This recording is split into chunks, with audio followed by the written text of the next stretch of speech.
So it's number 24. Yeah. It looks like a caveman looking at Kobe.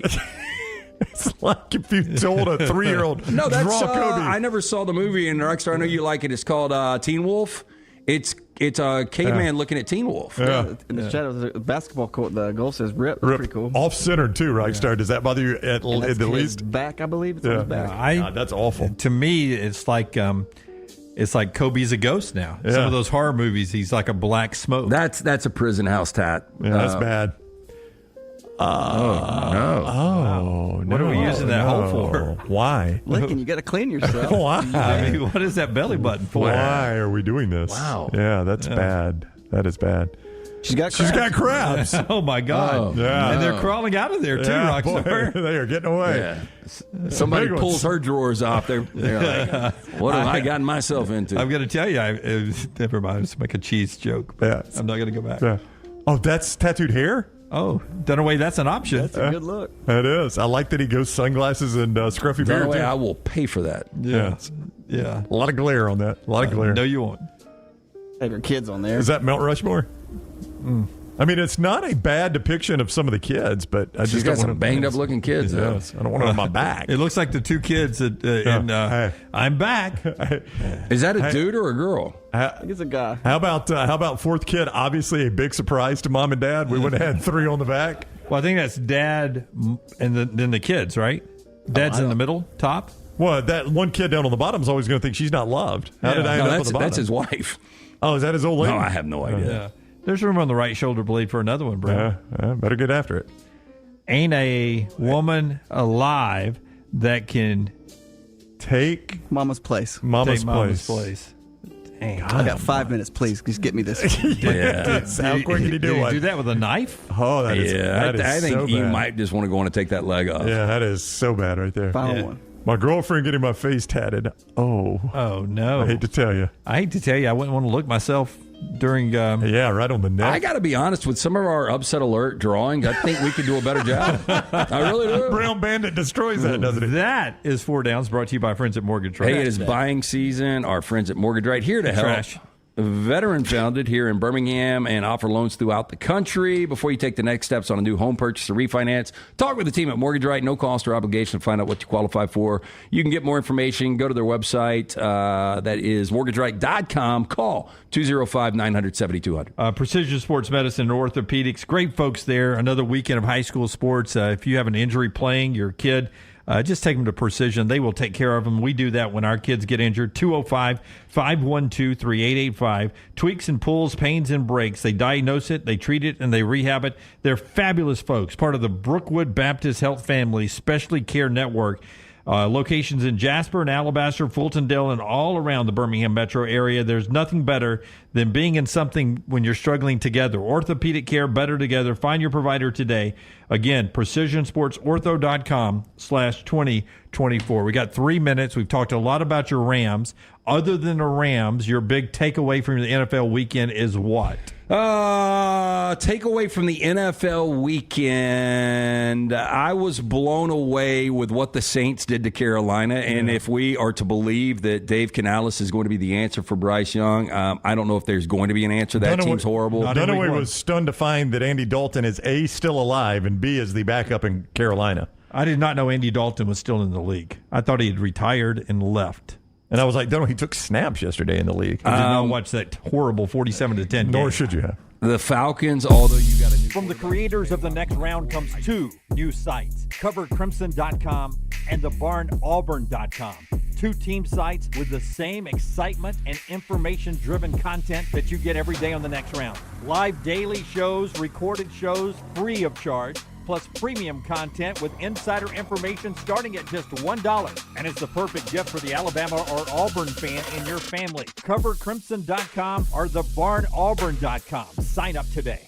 Follow Next Round Live on Twitter, Instagram, Facebook, and YouTube. The social media team at Next Round Live is dedicated to giving you daily news conferences and practice video from UAB, Alabama, Auburn, and around college football. Follow and compare to the sites you used to visit. You'll also get the latest highlights and news from the Next Round Daily Show. Turn on the notifications so you don't miss a thing. Next Round Live on Twitter, Instagram, Facebook, and YouTube. See more at nextroundlive.com. Jim Dunaway, Lance Taylor, Ryan Brown, and Rockstar. Live from the Birmingham Racecourse Casino Studios, the next round, presented by Bud Light, is on now.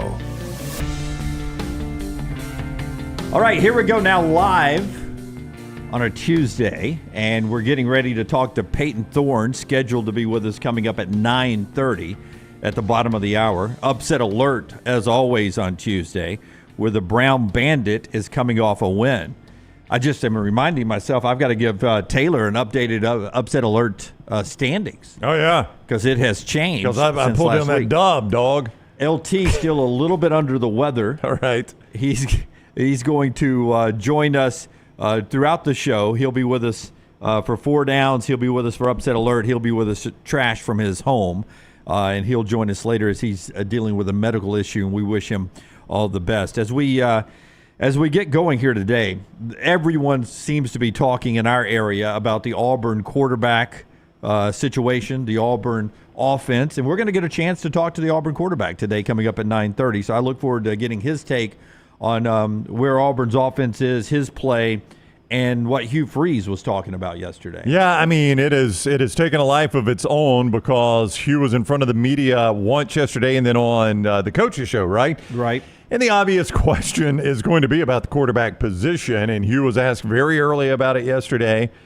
Kind of, in a way, danced around whether or not there was going to be a change. He did say, though, that Payton Thorne's better in practice. That's what I'm trying to point out is the starter beat out the backup for a reason, right? I mean, they look at a lot in that. That wasn't just like, one day where Payton Thorne was better. There is a reason he's a starter. Now, that doesn't mean coaching staffs always get it right. We have seen backups come in sometimes and they tear it up. Yeah. So, I mean, the coaching staffs don't always coaching staffs don't always get the starter right. That's right. So this sound segment, Rockstar, we're going to go cuts 1, 2, and 3 in order here.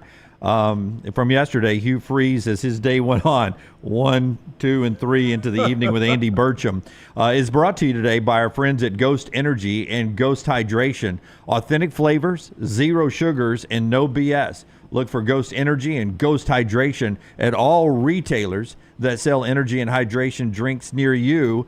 It's our friends right there with Ghost Energy. Hugh Freeze, not wanting to ghost his quarterback after loss to Cal, talking about Payton Thorne right here yesterday at the news conference.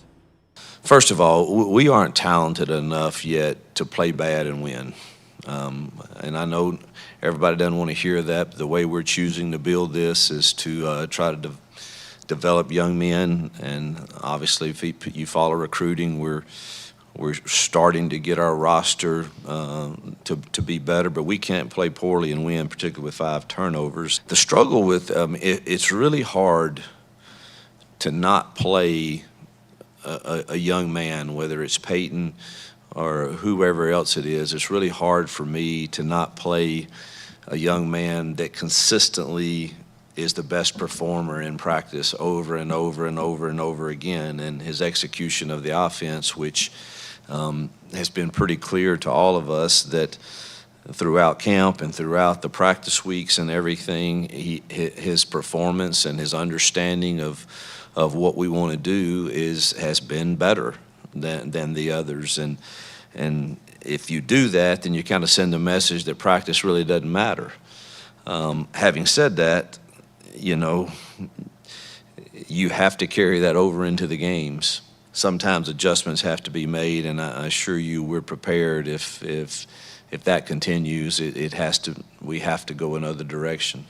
Okay, so real quickly there, to me, my ears, my Alabaster, Alabama IQ, which isn't very high, Payton Thorne is the best performer in practice. It doesn't sound close, does it? It doesn't. You said consistently the best. Yeah. Never. It's not Hank Brown some days. Right. It's consistently Payton Thorne is the best. Not Walker White some days. That's right. Yeah. Payton Thorne, that Payton was Thorne. what I heard too. I've listened to that twice now, and that's what jumps out at me. And then so we play him in the game. Right. Now at the end, he says, if you're the best practice player and you suck in the game, then eventually we may have to right. switch it up. It's but right good. now it's still Payton Thorne. It's got to carry over at some point. Yes. He's the best option we have right now. I don't see any way you can change about that. So now I got to coach up what I got. That's right. Cut number 2, Rockstar.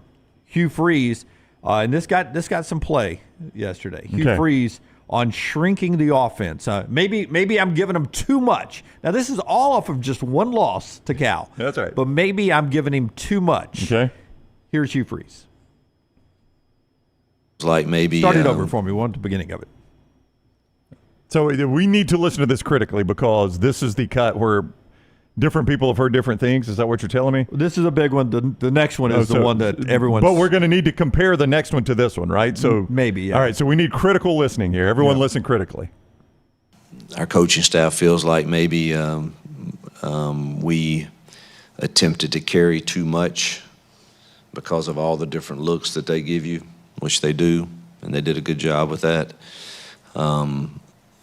And instead of us just, man, this is who we are, and let's do what we know we can do, where there's a clear mind, clear head, and I assure you the package will not be big moving forward for this week, and so that we can get an accurate picture of, is this going to be a reoccurring theme where we have to make decisions? So we probably carried a bit too much, but we just missed some very simple things that keep us ahead of the chains and not in those third and longs, which we just can't live in.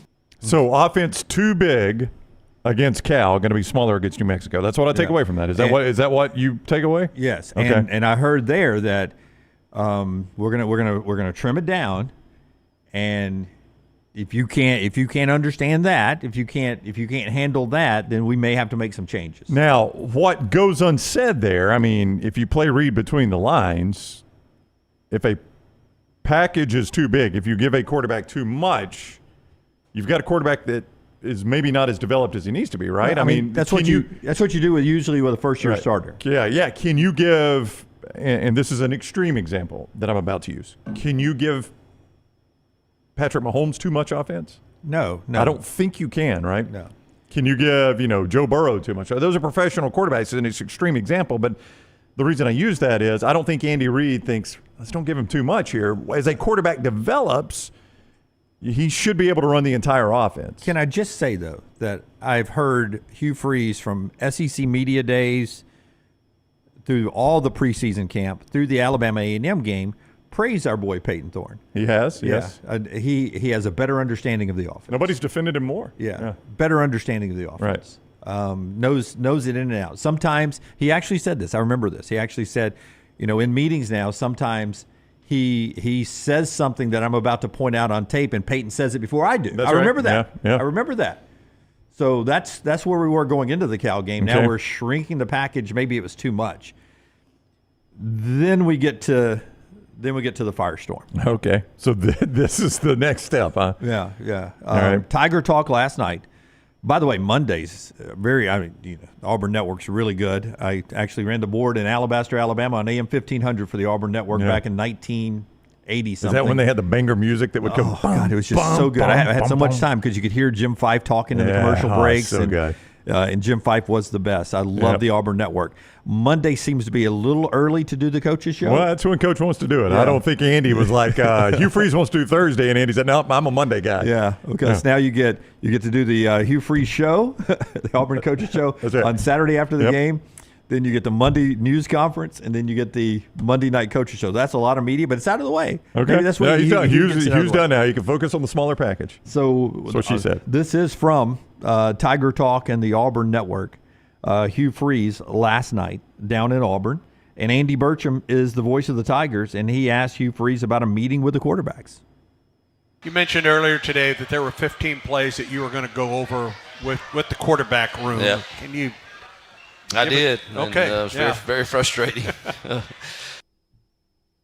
It's not hard stuff, and just kind of baffled, truthfully. Okay.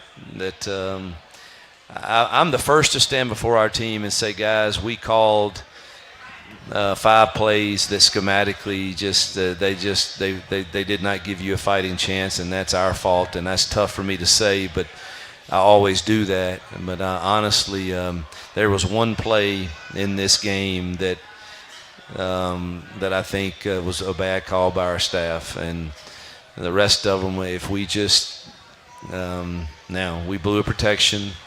You can't do that, and it cost us. We have a wheel route running down the sideline. No, they totally dropped him, and we blew a protection by our tailback, and missed that one. And then the others though were Payton he just did not. 4th and 2 midfield. Was not a good decision. We got 2 slants that are just by themselves. They both won on 4th and 2. Stick it on them and let's move the chains. And he got greedy and tried to throw a deep ball, and situational awareness, things like that. Okay, so the controversy is whatever controversy there is in the Auburn world, and you can see more on this at thebarnauburn.com. We strongly encourage you to go join for $1 and enjoy the message boards. You can see all this. thebarnauburn.com, our Auburn website.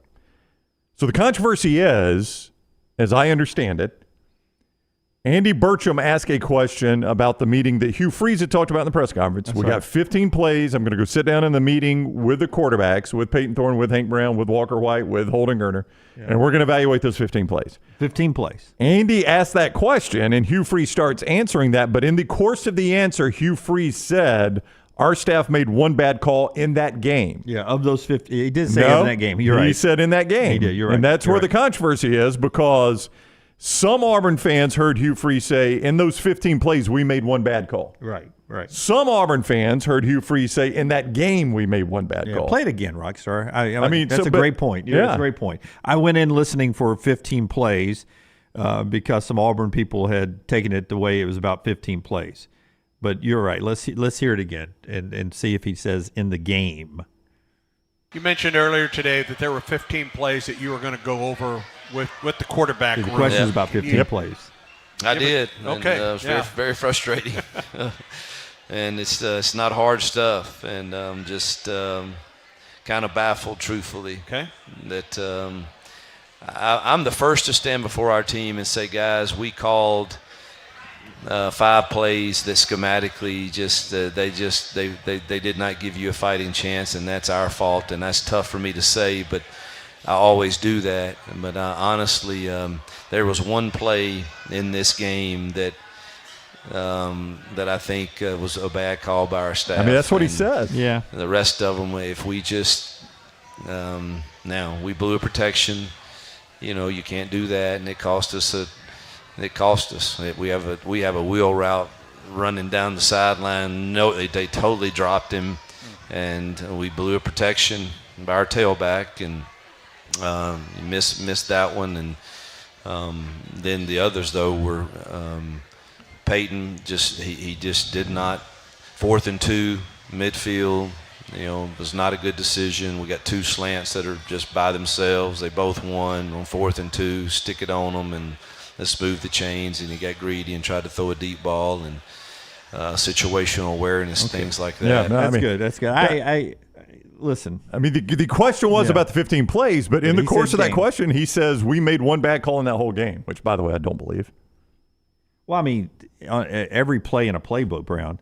I mean, what makes it a bad call? When it's X's and O's, the error always goes to the end zone. There's never a play that's going to have a 17-yard loss in your playbook. Right? Why does this play stop right there? Oh, this play we're tackled for a 5. We got a 5-yard gain on this one. So I mean, every play, if executed properly, is a touchdown. Yeah. I mean, it felt like or positive yardage. It felt like in that answer on the Auburn Network, there was a lot of player blaming there, and not a lot of coach blaming. Protection, running back, greedy quarterback, bad reads. Running back blew a protection. There was a lot of player blaming there, and we as coaches called one bad play. I mean, Hugh Freeze, right or wrong, puts this loss on his players, not on the coaching staff. He just did it. He did. I mean, he did. Is that a bad thing? Is that a bad thing? Well, fans don't like it because the players aren't the one making $8-9 million a year. Okay, hold that thought. All right. Let me ask you this. Mm-hmm. I believe, and you Auburn fans in the chat room, let me know. I believe if Hugh Freeze had gone in there and said, It's all on me. It's our coaching staff. We're going to coach him up better. Payton's good. Payton's this. Payton's that. I believe they'd have bitched about that. No, you're right. Fans are going to bitch about anything when they lose, Jim. No, you're absolutely right about that. But so where's the road that I've got to drive to make it happy? It make you happy. If I go in there and say it's all us, it was the coaches, we're going to do better next time, blah blah blah blah blah, then the fans are going to be like, why didn't we play Hank? We got to do this. We got to do that. If we go in there now and we do it this way, then you're going to say he's too critical of the players. What the hell are you supposed to do? Yeah, well. And, this is going to become more and more of an issue as players start getting paid more and more money. Because, in the NFL, it is not taboo at all for, I'm trying to think of a good example. If Raheem Morris had walked in the news conference and said, Kirk did not play a good game, and that's on me, I've got to coach him better, but Kirk didn't play a good game, that's not taboo at all. It's a little more taboo in college football to walk in and say, Payton didn't play a good game, but that's on me, I got to coach him more. Here's what I would say. Whether Hugh Freeze meant to say they made one bad call the entire game or meant to say in the course of those 15 plays, 14 of them were good calls and one was a bad call.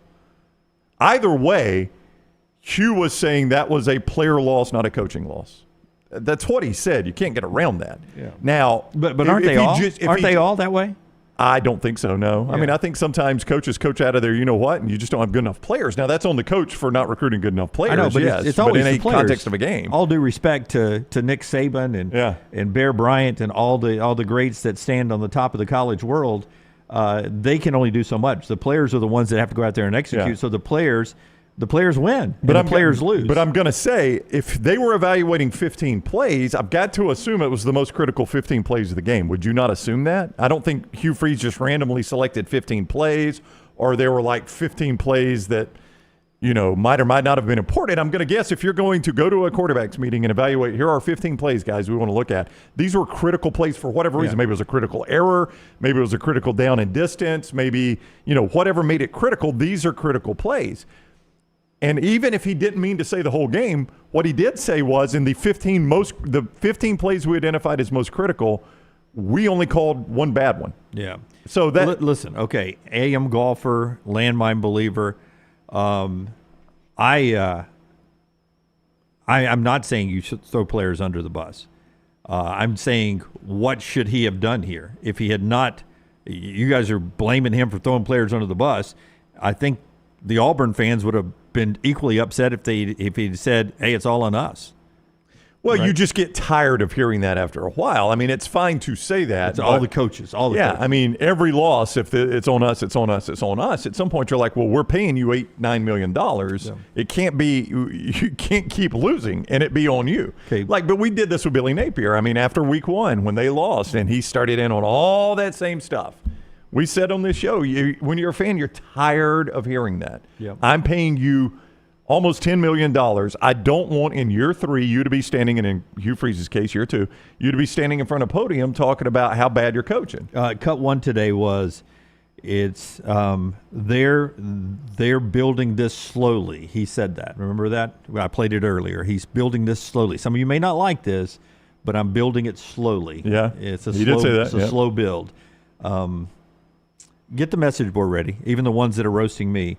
Mybookie.ag. Are you talking about the chat room? We're going to go in there? In the chat room. Mybookie.ag.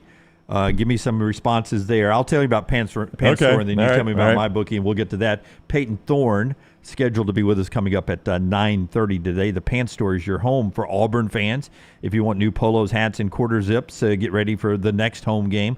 Same for you Bama fans. Polos, hats, and quarter zips are there. Your game day headquarters, the Pants Store. Birmingham, Huntsville, Leeds, Tuscaloosa, and Auburn.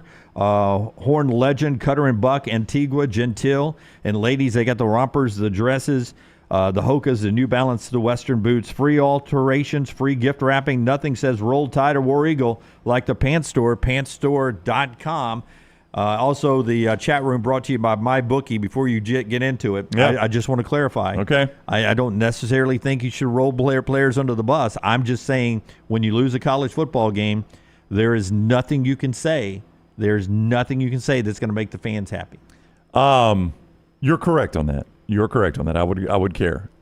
Chris says, who cares if it was about 15 plays of the game? Fact of the matter is Thorne missed too many opportunities.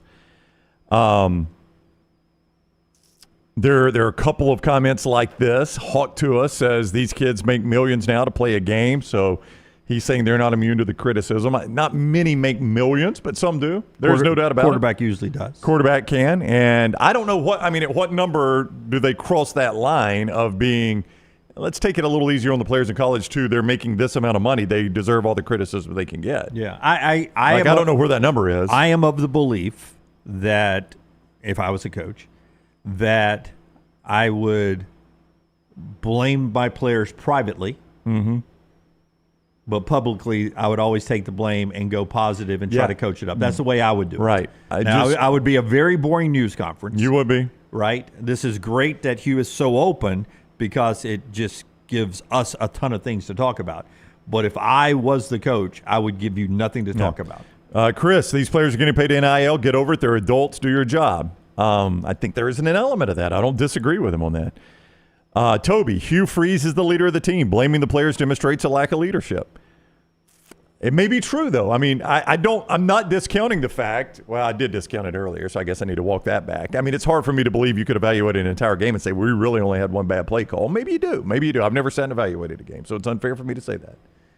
It's unfair. But to say you evaluated the game or 15 plays or whatever and you made one bad play call, that is one heck of a statement right there. I mean, that's a pretty good job of coaching, I would say. Wouldn't you? Yeah. Blake, what was Auburn's halftime adjustments? Didn't seem like they did anything different between the two halves. I would disagree with that. Defensively, Auburn was much better in the second half. Now, offensively, you could certainly make that argument. Hats off to DJ Durkin for adjusting, because 20 of 22 in the first half, and it wasn't the same in the second half. I would go back to offensively. It wasn't just Payton Thorne he was talking about. He talked about the protection. Yeah. Broke down several times. Laura says, damned if you do, damned if he doesn't. A little bit of that comes along, though, with the paycheck. I mean, you don't get paid that kind of money, and you're not in some sort of situation where you're damned if you do, damned if you don't, right? I mean, that's just the way it works. Auburn fans are not unlike any other fan base. Auburn fans, if they're going to pay that kind of money, they expect results out of it very quickly. And coaches, I've yet to see a coach say, hey, Auburn wanted to pay me $8 million, but I think this is going to be a slow build, and I don't want to take too much from them for a slow build, so I'm going to stay at 4. And I'll stay at 4, and then when we build it up, maybe we can go to 8. But I'm going to stay at 4 right now. So if Hugh came out today and said, I did a crappy job last week, I want to give $750,000 back, would that make everyone happy? I don't think it would, no. But I'm just saying, coaches never have a problem taking that big old raise, so they shouldn't have a problem with the criticism that comes along with that. Yeah. AJ says you can look at PFF scores. They flat out didn't execute. Guys were running free in the secondary all day. Offensive line was playing blindfolded. Leading SEC rusher couldn't get going. I haven't looked at the PFF scores. I don't know if they were running all day. The offensive line was not good, and their leading SEC rusher did not get going. He is accurate on those two things. I'll go back to the last Alabama loss that I experienced, the Alabama-Michigan game. Mm-hmm. It was the last game for Nick Saban, and the coaching I thought was fine in that. The snaps were not very good. The protection was shaky against a great. Sometimes that was a great defense. It was a great defense. So I just was like, hey, the protection wasn't good. The receivers couldn't get open against a great defense. Their ones were better than our ones, right? I mean, that's what you would say as an Alabama fan. Like, their defensive front was better than our offensive front. At Tennessee, Jahmyr Gibbs dropped a pass that changes that game. That's right. But he dropped it. I mean, but now Jahmyr Gibbs, you can't. You're human. Yeah. You're not going to catch them all. That's right. I don't know. Keep going. Payton Thorne coming up in a second. Yes, Payton Thorne will be here with us. Why wouldn't Freeze just put the backup in during the game? What's the worst that could have happened? Another interception? At least they have to show fans Thorne is the only game-ready QB. I mean, I think it speaks volumes they didn't go to Hank Brown. Don't you? It was a one-score game. I mean, that is a tough time. I get what fans want. They always want to see the backup when the starter struggles. Yeah, usually the most popular guy in the world. Yeah. That's a one-score game in your home stadium. That was a tough time to just pull the chute. Yeah. You want to know how difficult it is? I mean, forget the Jalen and Tua comparison. Go back to A.J. McCarron. No, who was it? Who was Greg McElroy after? It was John Parker? JP. Yeah. JP. JP was good. Then here comes Greg. You got A.J. McCarron sitting over there. That's right. Right? Yeah. And there's one game in 2009, right, that the offense is stagnant against South Carolina. Help me with my memory. I'm right about this. Oh, yeah. Had to go to Mark Ingram in the. Now, they were trying to redshirt. That was previous to the 4-game redshirt rule. So one snap burns his redshirt. And they were trying to redshirt McCarron. But with everything going on, we're going to, instead of bringing A.J. McCarron into the game. That's right. Who goes on to be a great quarterback. Instead of bringing him. When he finished, was the best in Alabama history. Yeah. Instead of bringing him in, we decided to play almost an entire game in the Wildcat formation on the way to a national championship. That's right. It worked. That's how hard it is sometimes, and sometimes the separation between QB1 and QB2. Brody says, DeBoer and Sheridan could have murdered Formby in the presser. They talked about talent, experience, and learning. They won, too. They did. It's going to be a little bit easier to do that news conference when you win than when you lose. Yeah. But they did not kill him. That is true. It's also easier. Sometimes you don't have to say what's obvious when the more than Nick Saban Aflac commercials or Verbo commercials was the guy tapping his and turning it on and says, that's holding 75. Well, I mean, some things go unsaid. Even Jesse Palmer got very uncomfortable. He's like, I hate to say this, but I think this one's on Formby again. I mean, he's doing the game. He's getting paid to do the game. All right. We're going to get to Payton Thorne next segment here. The show brought to you in part by our friends at HydroLive. Tell us about HydroLive. HydroLive Therapy, Dunaway. They've got the IVs that are specially designed to keep you in the game. HydroLive Therapy. They've also got a great discount. If you mention the next round, you get a discount right there on your treatment at HydroLife. So when you go in, just say, I heard it on the next round. They told me I could get a nice deal here. They also have memberships. HydroLifeTherapy.com. HydroLifeTherapy.com. Vitamin injection, compression therapy, cryotherapy, IV therapy, all of that to make you healthier and make you feel the best you can. HydroLifeTherapy.com. Also by our friends at Hemphill. They bring you Lance's Lock every day. You can check out Lance's Lock. Baseball happening tonight. Doubleheader, Baltimore and Boston, Chicago, and the Dodgers tonight. Otani's going for 50-50. Lance has plays there. Lance'sLock.com. It's brought to you by Hemphill. Hemphill services everything for your heating and cooling system. It's a great time, even though it's still perfect weather outside. It's a great time to go ahead and get the heat check ready to go. Whether you experience plumbing, heating, or cooling issues in your home or your business, they're ready to serve you. Contact our friends at Hemphill, 205-229-2090, or just search the name Hemphill. Back with Payton Thorne after this. Follow Rockstar on Twitter at RockstarBHM. This hour of The Next Round is presented by the Birmingham Racecourse Casino, now featuring 7 days of giveaways with your chance to win a share of up to $125,000. The more you visit the Birmingham Racecourse Casino, the more chances you have to win. NASCAR is back with the Yellowwood 500 at Talladega, Friday, October 4th through Sunday, October 6th. Get your tickets right now at TalladagaSuperspeedway.com or call 877-GO-TO-DEGA. Don't forget to enhance your race weekend by adding passes to the Talladega Garage Experience presented by Cool Race. The weekend includes Buck and Dega, a rodeo and fireworks on Friday night, Jake Owen in concert on Saturday, and the Yellowwood 500 on Sunday. Get your tickets at TalladagaSuperspeedway.com. For a great experience in golf, go to Bent Brook, just off I-459 in the Birmingham area. You've got 27 holes where you can play your 18 holes 6 different ways. Open 7 days a week with 5 sets of tees that makes golf enjoyable for any level golfer. You get complimentary GPS on every golf cart, and the AU Victory bent grass greens play as pure as any in the area. Bent Brook continues to improve with upgraded greens and redesigned holes. Book that next tee time right now. BentBrook.com. BentBrook.com. By now, you guys know how I feel about my fashion. However, did you know that I care about your fashion choices? Cargo shorts are out, flip-flops are only appropriate on the boat, and please throw away that stained t-shirt from college. You may be thinking, EG, that's all I own. What do I do? Here's what you do. Go to nextround.store and fill your cart with a wardrobe that is approved by me. Stock up on logo t-shirts, hoodies for football season, and hats for every day of the week. Trust me on this one and head over to nextround.store to get stocked up for this season. Our friends at Milo's Hamburger invites you to join them in the fight against hunger in our local communities by bringing non-perishable food items to your local Milo's, including canned goods. When you donate a canned good or any non-perishable food item, Milo's will give you a free drink. Together, we can make a difference. Hey, you. Feel that? That's fall in the air. And New Balance Birmingham got your fresh fall pair. To kick it during game time and sport from the sideline. come together at New Balance Birmingham on Highway 280 right next to Chick-fil-A. New Balance Birmingham. We got now.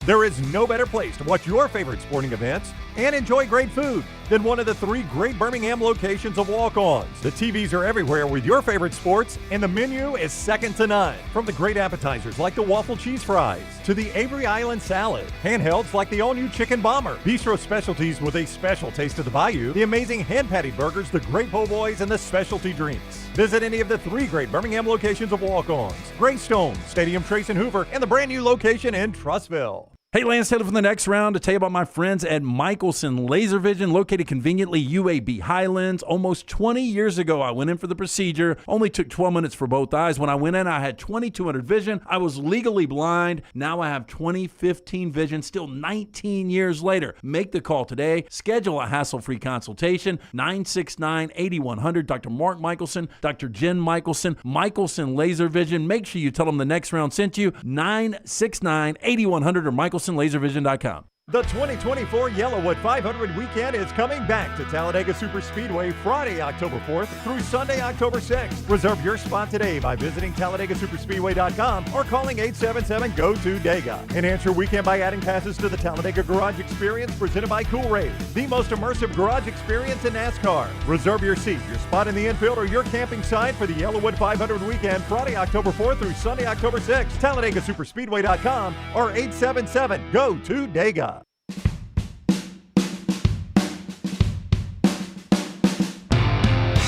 Lunceford has just sent me my favorite text of the week. How many of you won in our pick 3? First week we had 60 of you amazingly pick 3 winners against the spread in our Buffalo Wild Wings pick 3. This week that number goes up. 67 of you perfect 3-0 in our Buffalo Wild Wings pick 3. You can play it starting usually on Thursday at nextroundlive.com. All right, Auburn quarterback Payton Thorne joins us at this time each week, every Tuesday at 9:30. We welcome him in on the JohnstonRVCenter.com hotline. Welcome in, Payton. How are you today? I'm doing all right. How about you guys? Doing well, thank you. Listen, I know it was a tough Saturday. As you've looked back on film, what went wrong for you guys? This second year in a row, this Cal defense is giving you guys fits. Yeah, obviously, like you said, it was a disappointing, frustrating weekend, especially in front of our fans at home. But yeah, as you look back at the film, obviously there's a lot of things to clean up. Starts with me personally. As I watch the film, I'm looking at where my eyes are, what my reads are, and making sure that I'm playing as crisp as I can. And so obviously there's some stuff to clean up there. And then each guy looks individually at himself as well and tries to learn from that tape. And now it's Tuesday now, so that's behind us, and we're focused on this week ahead of us. Coach Freeze talked very publicly yesterday about meeting with you and the quarterbacks about 15 plays that he brought out of that game. And he talked about one coach's bad play call in the game and those 15 plays. What goes on in a meeting like that, and what do you think about that comment there that maybe one bad play call and everything else was sort of focused on execution? Yeah, we sat down and looked at those plays yesterday, just trying to get on the same page on that. A few of them for sure are just routine plays. A couple of them, I was just explaining what I was seeing on the play, and we're just getting on the same page with that. So, just going through that, and obviously you want to Coach Freeze, offensive head coach, and is obviously heavily involved with what we're doing. So getting on the same page with him, and then also talking with Coach Austin, our quarterback coach, and just making sure we're all seeing things eye to eye and getting on the same page. Obviously, like I said, we had that meeting yesterday. Nothing we can do about Saturday now, but we can look forward and make sure that we're preparing the right way for this game this week. I can't tell you how many times I either talked to Coach Freeze or heard him talk about you from SEC Media Days through camp and everything, where he said in meetings, I'm about to say something watching tape and Payton beats me through it, that you were seeing everything just the way he wanted. Do you feel like that's changed or somewhere along the way, or do you feel like you still have a perfect understanding of this offense? No, I don't think that's changed. Like we talked about, it's about execution. And so, I felt like it was the same thing watching the film yesterday. I feel like 9 times out of 10 when I, maybe mess something up on a Saturday or, something gets lost along the way, I can acknowledge that and see it on film or see it, come to the sideline to be able to say it. But, obviously on film, you watch it and I know what the answers are most of the time when I watch the film and say, yeah, I should have done this, or yeah, I should have done that, or, yeah, we needed this to happen and it didn't, and stuff like that. So, still feel like we're very much seeing things eye to eye. And now it's just about making sure it happens on the practice field and also on Saturdays. You talked about moving forward, and yesterday Coach Freeze said that at least for New Mexico, I don't know how this will translate on down the line to Arkansas and Oklahoma and Georgia, but at least for the New Mexico game Saturday, he wants to come in with a smaller playbook. Practically, I mean, is that just something where you and he talk about, here's what I'm really comfortable with, all right, so let's shrink it down to that? He indicated that maybe he threw too much at the offense Saturday against Cal. Yeah, I know that Coach said that, and I think that is what is going to happen this week. A very refined game plan, looking at things that we've got a lot of reps at, and doing that over the last few months. And so, obviously, like you said, can't really speak for the weeks coming, and I guess those weeks aren't really important right now. We're just focused on this week and making sure that the stuff that we're doing, everyone has confidence in, and all 11 guys on the field know exactly what they're doing and know exactly how it's supposed to look, and can go out there, play fast, and obviously play with confidence and execute what we call. Yeah. It's probably a good time to remind people it is 11 people on the field at one time. It's not always one person out there. Payton Thorne is with us, and we appreciate the time and him being so timely every week. I want to ask you, as we move to this next game, you said in the post game, and I love this comment, that luckily our season's not over, that's not the last game. Out of conference, you got all your conference games left and everything. Give me the mindset that you're trying to share, not only with your own headspace, but with your teammates, because you're one of the leaders on the team, that loss is something you got to push away very quickly. Yeah, just getting back to what we do and getting back to, like we talked about earlier, what has made us feel good to up into Saturday, because we felt good about where we were at, and obviously Saturday did not go the way we planned, and so now it's just about getting back to that feeling, and then, like I said before, learning from the things, as you do every week, learn from the film, and then we do have to focus on those things and make sure that it doesn't happen again. You don't want it to be a pattern of those things happening like happened on Saturday. So just getting back, fixing those things, making sure everybody is locked into what we're doing. And like we said earlier, that starts with me and, setting the tone at practice and throughout the week. And so I said that's what I'm focused on, and just getting back to playing with swagger and, for me, just playing quarterback, getting us in the right play in the run game, getting the protection right, and then simply just getting the ball in our guys' hands. That's the most important thing for me, distributing the ball and letting our guys go play. You are a smart kid. Your dad was a high school coach. Am I right about that? Don't I remember that? My grandfather was a long-time high school coach and then college coach, and then my dad was always a college coach my whole life. Yeah, so you've grown up in this. You're a smart enough guy to know that you don't play quarterback at a place like Auburn in an SEC school and don't get some criticism for it. How do you deal with that? How do you drown it out? I mean, what do you do with that? Yeah, obviously everyone says that, you just don't listen to it and all that. And sometimes that's easier said than done, because in today's world, they come at you in all different angles. You hear it verbally, and that's probably the least one. But, just walking down the street, you hear it sometimes. And then obviously the social medias, they hit you on Venmo, all types of stuff. So, you just have to block it out. You have to go back to where your foundation is in your life. And for me, that's, my faith and my family. And so, just doing that, but also just keep the focus on what's next. There's not, like I said, there's nothing we can do about Saturday, but I can handle today. They're coming after your Venmo, Payton? Explain that one to me. I've never heard that. Like, they send you cash? No. They're definitely not sending cash. Okay. It's funny when they lose money, they want the money back, but when they win money on a parlay, no one's ever sending any money. So I see now. Yeah. What a dumb question by me. I understand now. Okay. All right. I won't go into the whole Venmo thing, but that's wild. But I mean, I guess on the flip side of that, it's better to play at a school whose fans care than school whose fans are apathetic, right?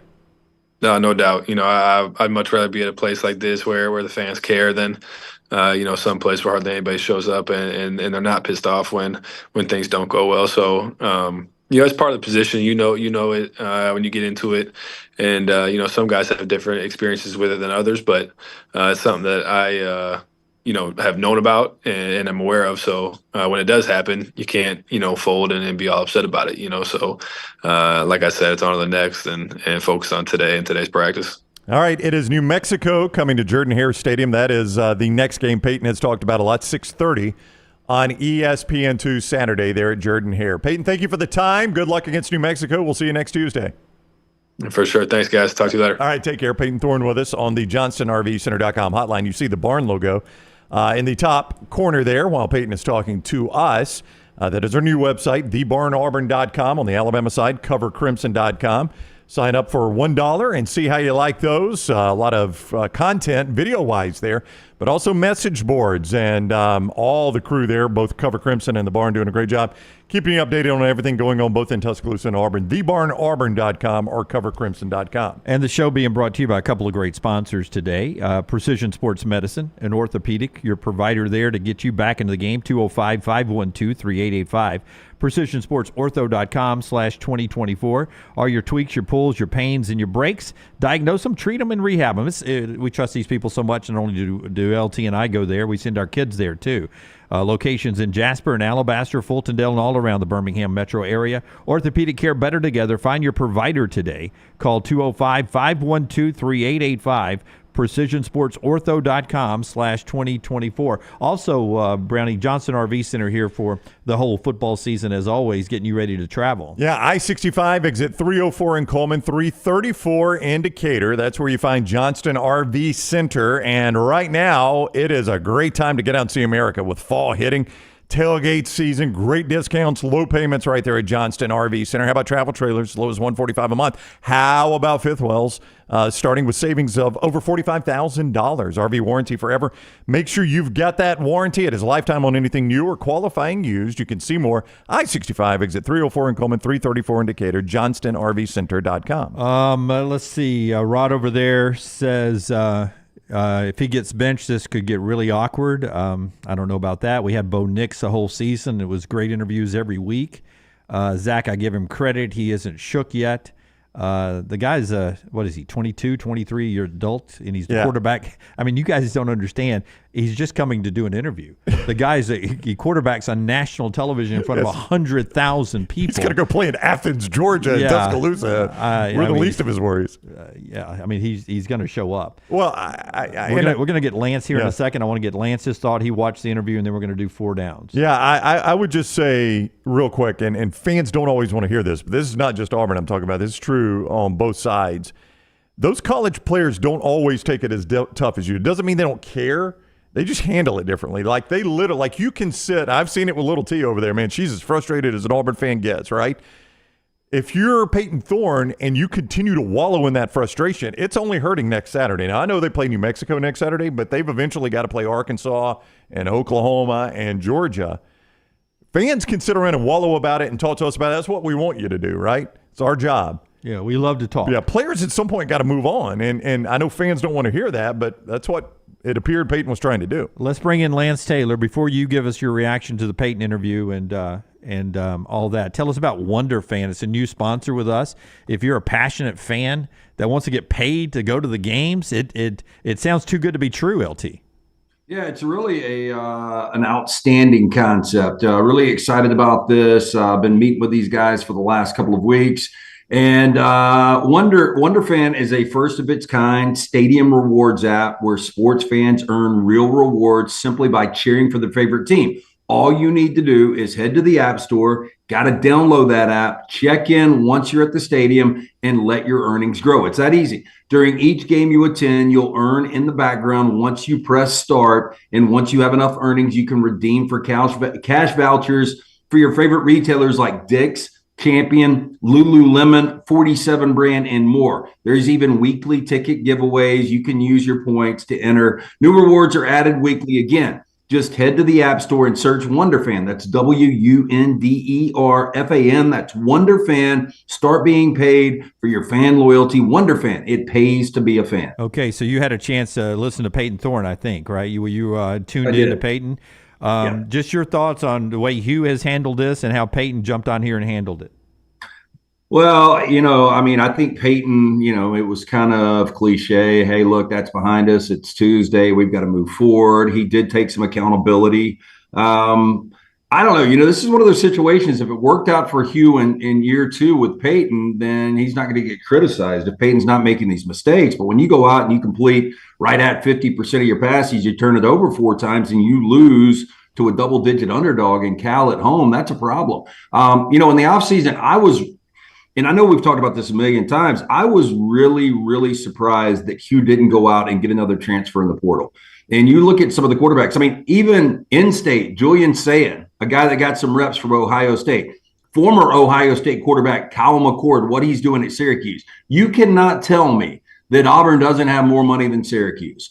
I was just surprised they didn't go get another guy. That showed us that Hugh was ultra confident in Payton Thorne.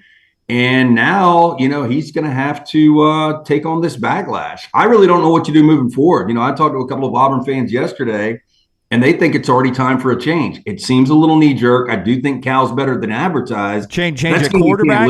Change at quarterback? Change at quarterback, okay. Yeah. Yeah, and this obviously you would make a change against a team like New Mexico. I would say that Hank Brown could go out and look like a stud against New Mexico, and I don't know what you've learned there, right? That's right. And then, Lance, you see him the next week against Arkansas, which one thing we've learned about Arkansas, this team's not an automatic out this year in the SEC, as some might have thought. They're good enough to beat you. Then you get Brent Venables' defense the next week, which is their offense has sucked, but their defense has played well. I know there's never a great time to make a quarterback change, but I would hesitate if Hank Brown goes out and tears it up against Arkansas or against New Mexico to think you've solved the issue either. Yeah, look, I don't know if the future quarterbacks on this roster, and maybe so, and Hank Brown, but if you're Hugh, it's almost like you stick with a veteran presence that's Payton Thorne, because anyone's going to have success, as you said, against New Mexico, and then, against Arkansas with the way Bobby Petrino was calling plays. That offense is legitimate, and say what you want. I know it was Arkansas Pine Bluff, but for them to be able to go into Stillwater and really score at will, you're going to have to be able to score to beat Arkansas. And you mentioned Venables' defense. So, there's tricky potential landmines coming up on this schedule where we talked about if you wanted to do something special in year 2, they really needed to start out 5-0. And now you're already behind the 8 ball, losing week 2 to a double-digit dog in Cal. A lot of people, Lance, has reacted. We started the show talking about this, where Hugh said we had a quarterbacks meeting basically with Payton because he's the one playing 15 plays. But in the conversation on Tiger Talk last night, he says in the game as coaches, we made one bad play call. Everything else was execution. What's your thoughts on a coach saying something like that? It is interesting, Dunaway. And I heard somebody allude to this. Our former colleague and my former on-air partner, Ian Fitzsimmons, would never say anything negative about a college athlete because they were amateurs. I don't have a problem with it now. Watching Brock Purdy last night and his $1 million and just thinking about how many more quarterbacks are making more than San Francisco's starting quarterback who had Kansas City on the ropes in overtime last year in the Super Bowl. So, maybe it's just one of these times now that, it's probably not the best look. I think it would be better for Hugh Freeze making, $8-9 million to take more accountability. But I don't know. Maybe they really only had one bad play call. It didn't look like that. I thought California's defense under Justin Wilcox, it seemed like they were more prepared. And, Payton made some bad decisions, also some bad breaks, some bad bounces. You're a hell of a coaching staff if you have a 99% success rate on calling the right plays. And how do you know you called the right play if it doesn't work? If it doesn't work, you look at the tape and somebody's open. Well, I think maybe so, and a lot of people are saying that. And Hugh doesn't need me to speak for him, and I've never coached a game, as you guys know. Right. But my assumption would be you look at that and they schemed this, we called this play should work. If executed properly, should work. That's the right play call, right? Right. Cal showed this. This is what we called. We've got what they showed defensively accounted for in the play call.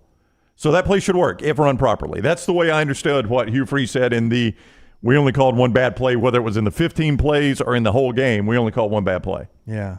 That statement is you fact check that. I mean, there's a lot of variables to make the play work.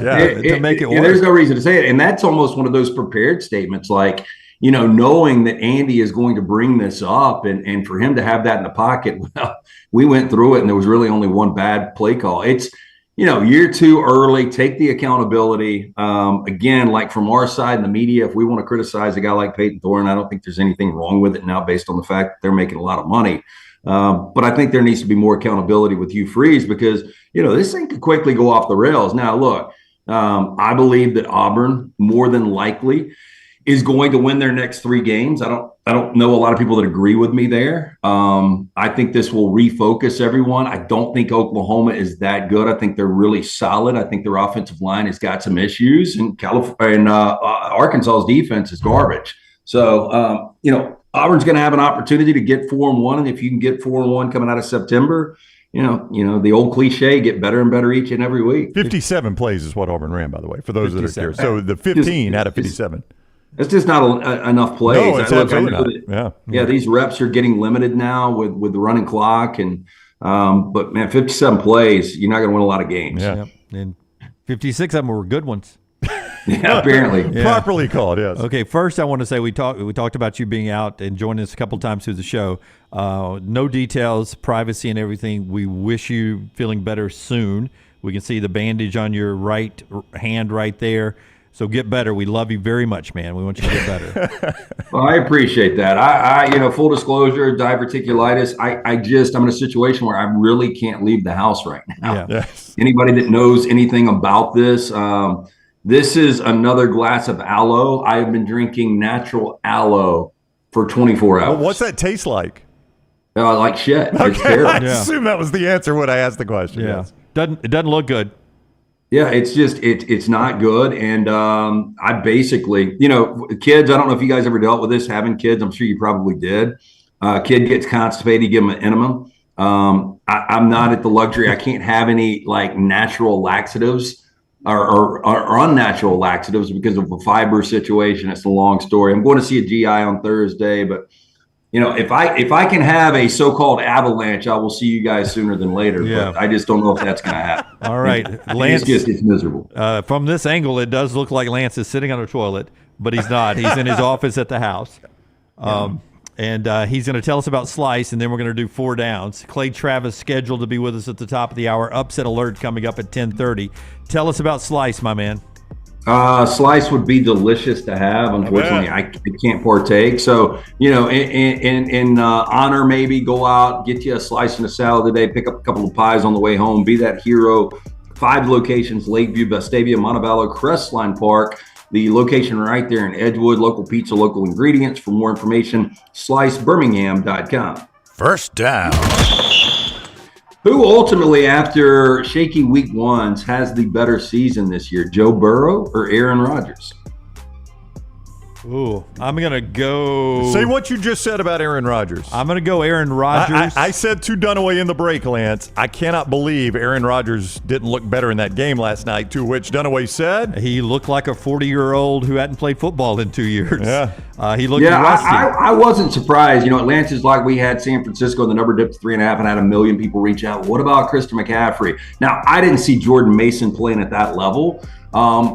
I just thought that this Jets offense would be a little off. Breece Hall has the early fumble. San Francisco can't really do anything with it. They go up 3-0. And then that next drive, the second drive for the Jets, or the third drive, when he goes 6 of 7, 61 yards, Garrett Wilson was really involved. Breece Hall scores the touchdown.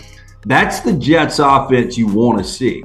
So at that point, I was like, damn, this guy hadn't played football in basically 2 years, and he looked sharp on that drive. But outside of that, very inconsistent. And I do agree with you. He looked like a 40-year-old quarterback that hadn't played a lot of football. They've got to get their running game going.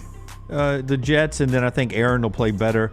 I think when it's all said and done, Aaron Rodgers has the better year, even though better weapons in Cincinnati. Yeah, I'm going to go Joe Burrow. Well, that was the question, right? Rodgers or Burrow? Yeah. I think I would go Burrow too. Look, they looked awful against Gerard Mayo and his debut for New England. But Burrow's still young. He can stay healthy. I think Burrow's going to be fine. Second down.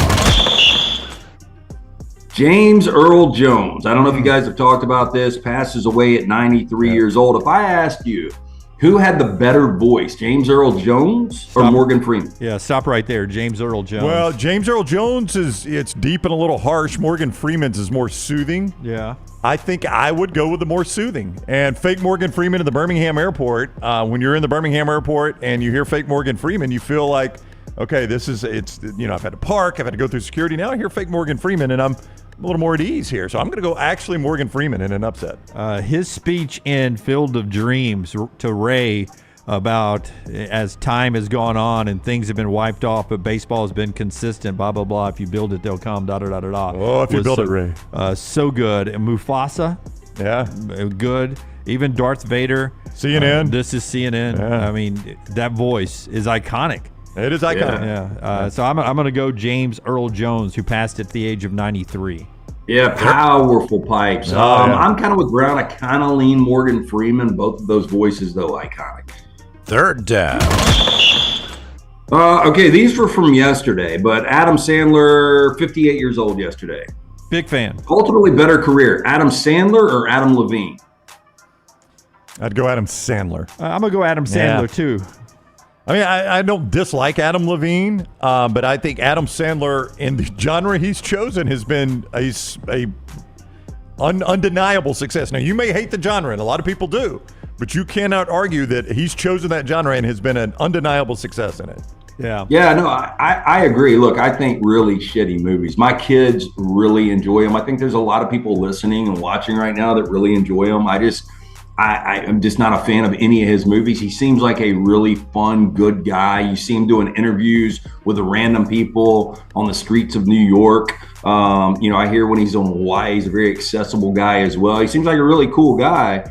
But Adam Levine has performed in a halftime of a Super Bowl. Right. The voice, I mean, he's taken it to the next level. I'm not a huge fan. He seems like he would be a dick. He seems like he's off the voice now. Opposite of Adam Sandler. Yeah. I think he's off the voice now, but he was good. Better career. I'm going to go Sandler just because these movies, they print money. Yep. Yeah, me too. Adam Sandler. Fourth down. Yesterday, Colonel Sanders would have been 134. Ultimately better career, Colonel Sanders or Deion Sanders?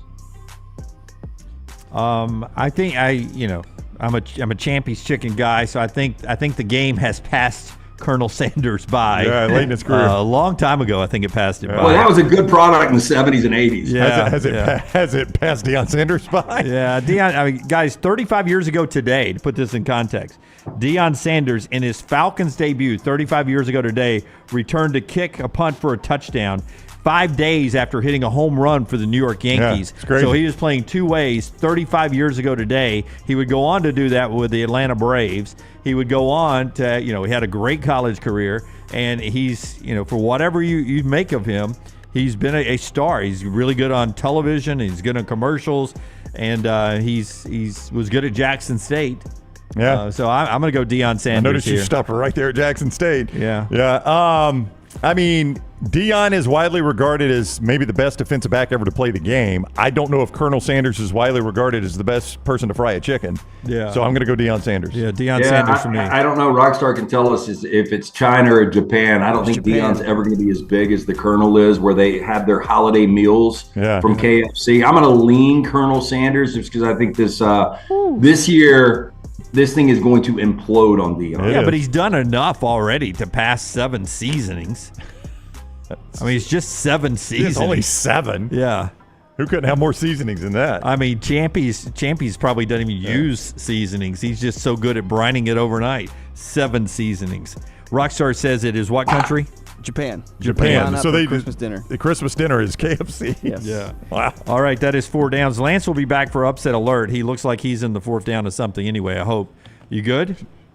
Nope. Man, I'm as good as I can be. We're cheering for you. I'm glad I'm not in your situation. Yeah. Okay, I'll talk to you guys All next right, time. we'll see you in a little while. I'll put it in coaching terms. I wish you were on the hot seat. Wow. I do too. All right, buddy. See you later. I hope he feels better soon. Our friends at NASCAR ready to make you feel better. It's the guarantee weekend coming up for the 2024 Yellowwood 500 weekend experience. Visit TalladegaSuperspeedway.com to get your tickets. 877-GO-TO-DEGA. What am I talking about? We're talking about 3 playoff races coming up at Talladega. You got the NASCAR Craftsman Truck Series playoffs on Friday. You got the NASCAR Xfinity Series playoffs on Saturday. And you got the Yellowwood 500 NASCAR playoffs on Sunday. 3 races. Get your tickets now. TalladegaSuperspeedway.com. And then there's all the fun that you get there. You've got the I have to always stop and say this correctly, the Bucking-Dega, which is the rodeo that's going on Friday down there. You got Jake Owen in concert on Saturday and the big race on Sunday. Get your tickets right now, TalladegaSuperspeedway.com. Clay Travis scheduled to be with us next. Follow Scott Forrester on Twitter at scottforestertv. Are you tired of buying your CPAP mask and supplies online only to be disappointed? It's time to visit CPAP Plus, your locally owned and operated CPAP shop that prides itself on personal service. Come see what you're buying at CPAP Plus with 3 convenient locations in Pelham, Highway 280, and now open in Trustful. Drop by for a free CPAP checkup and free filters, no appointment needed. Plus, sign up for their giveaway for a chance to win a free travel CPAP machine. Just Google CPAP Plus or visit any of those 3 locations. Bryant Bank, member FDIC, equal housing lender. NASCAR is back with the Yellowwood 500 at Talladega, Friday, October 4th through Sunday, October 6th. Get your tickets right now at TalladegaSuperspeedway.com or call 877-GO-TO-DEGA. Don't forget to enhance your race weekend by adding passes to the Talladega Garage Experience presented by Coolray. The weekend includes Bucking-Dega, a rodeo and fireworks on Friday night, Jake Owen in concert on Saturday, and the Yellowwood 500 on Sunday. Get your tickets at TalladegaSuperspeedway.com. Stop by the New York Butcher Shop and pick up the finest in certified Angus prime beef steaks and burgers, premium pork chops, ribs, and all-natural chicken cut to order just for you. Their chef-prepared entrees and side dishes are the perfect dinner-to-go choice for your family and are ready to heat at home. With a great selection of fine wines and desserts, the New York Butcher Shop is your one-stop dinner shop. 2 locations to serve you, Cahaba Heights and on Highway 119 in Greystone. The New York Butcher Shop, rare quality, well-done service. Storm season is here. Make sure you have a plan of action in place right now. Greg from Pell City and Storm Restoration Roofing should be your first call when storms hit. Insurance companies love working with Storm Restoration Roofing because of Greg Nelson's name and reputation in the industry. When storms hit, call Greg Nelson. He's local, 205-542-3531. He's the home of the free no-cost roof inspection. Greg from Pell City on Facebook, 205-542-3531. It's Storm Restoration Roofing. You could win a Cadillac CT5 or your share of $25,000 in free play and cash at Birmingham Racecourse Casino. The more you visit, the more chances you have to win. Play the latest, most exciting games around with fun bonuses and big jackpots. You can be a winner too. Come win your share during the Cadillac CT5 and $25,000 giveaway at Birmingham Racecourse Casino. Drawings April 5th and 6th. Located off I-459, exit 31, Derby Parkway. Must be 21 or older, must be present to win. Things fall apart. There's even a book about it, but that doesn't mean you have to break the bank to fix them. Ryan Brown here for the next round. Our friends at Mortgage Right have a new renovation option that will make repairs and other home improvements easy. If you've recently purchased a home and find yourself short on cash, or you're looking to buy a fixer-upper, Mortgage Right's renovation loan program can help you spruce up your space. Repairs can be made to your roof, plumbing, flooring, and more with the help of top-notch mortgage professionals. So get your fix by visiting mortgageright.com/TNR. NMLS 2239, equal housing lender. The 2024 Yellowwood 500 weekend is coming back to Talladega Superspeedway Friday, October 4th through Sunday, October 6th. Reserve your spot today by visiting TalladegaSuperspeedway.com or calling 877-GO-TO-DEGA. Enhance your weekend by adding passes to the Talladega Garage Experience presented by Coolray, the most immersive garage experience in NASCAR. Reserve your seat, your spot in the infield, or your camping site for the Yellowwood 500 weekend Friday, October 4th through Sunday, October 6th. TalladegaSuperspeedway.com or 877-GO-TO-DEGA. Jim Dunaway, Lance Taylor, Ryan Brown, and Rockstar. Live from the Birmingham Racecourse Casino Studios, the next round. presented by Bud Light, is on now. All right, our show being brought to you in part by Urology Centers of Alabama as we get to Clay Travis. UCA has 35 urologists, 16 locations across the great state of Alabama, so that it's easy to find one near you. Call that number 205-930-0920 to make an appointment, or go to urologycentersalabama.com. They treat all your urological needs from prostate health to kidney stones and everything in between. Again, to schedule an appointment and find the location near you, urologycentersalabama.com. Clay Travis, the founder of Outkick, is with us. Clay, I am so naive. Payton Thorne was just on with us, and I was blown away. He mentioned how fans can hit him up on social media and stuff to, down him after a loss, and he, in passing, mentioned Venmo. And Brown and I doubled back like, what are you talking about? And I naively said, they send you money? And he was like, no, they want their money back. What's your thoughts on that? Well, leave it. That's funny in some way. Look, this is part of what happens when you professionalize college athletics. You guys probably remember. I certainly remember being a kid going to games and my dad saying, "You never boo at a college football game." I remember that. Yep. Yeah, I mean, like as a kid going to Tennessee games, and I said, "Why?" He said, "Well, they're just college kids. They're probably trying the best they can. They're not getting paid, and so it's disrespectful to boo a team. When they're professionals, you can decide that you want to boo." And I think there's a generation of kids that are now grown up like me who grew up that way, and certainly many who are older than me. And now everybody gets booed in college athletics. And I shared a tweet. I don't know if you guys saw it in the last couple of days. New York Times had an article about salaries. The average SEC quarterback makes, according to their graphics, over $1 million a year now. And that's more than Brock Purdy, who played on Monday Night Football last night, makes in his third year in the NFL. Brock Purdy makes $985,000 on his contract, and the average college football player makes over $1 million a year.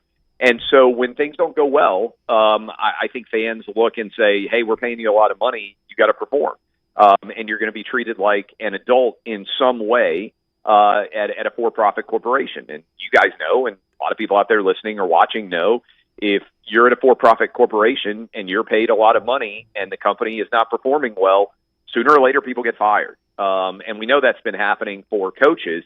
Players are a little bit protected in that they still can't necessarily get fired.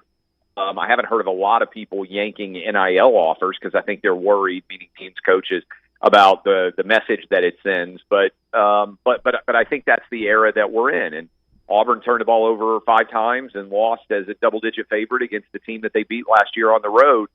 I think there are a lot of Auburn Tiger fans in year 2, much like there are a lot of Notre Dame Fighting Irish fans in year 3, I believe, of Marcus Freeman, that are sitting around and saying, "Okay, what's going on here? Where's the consistency of the product that we were expecting?"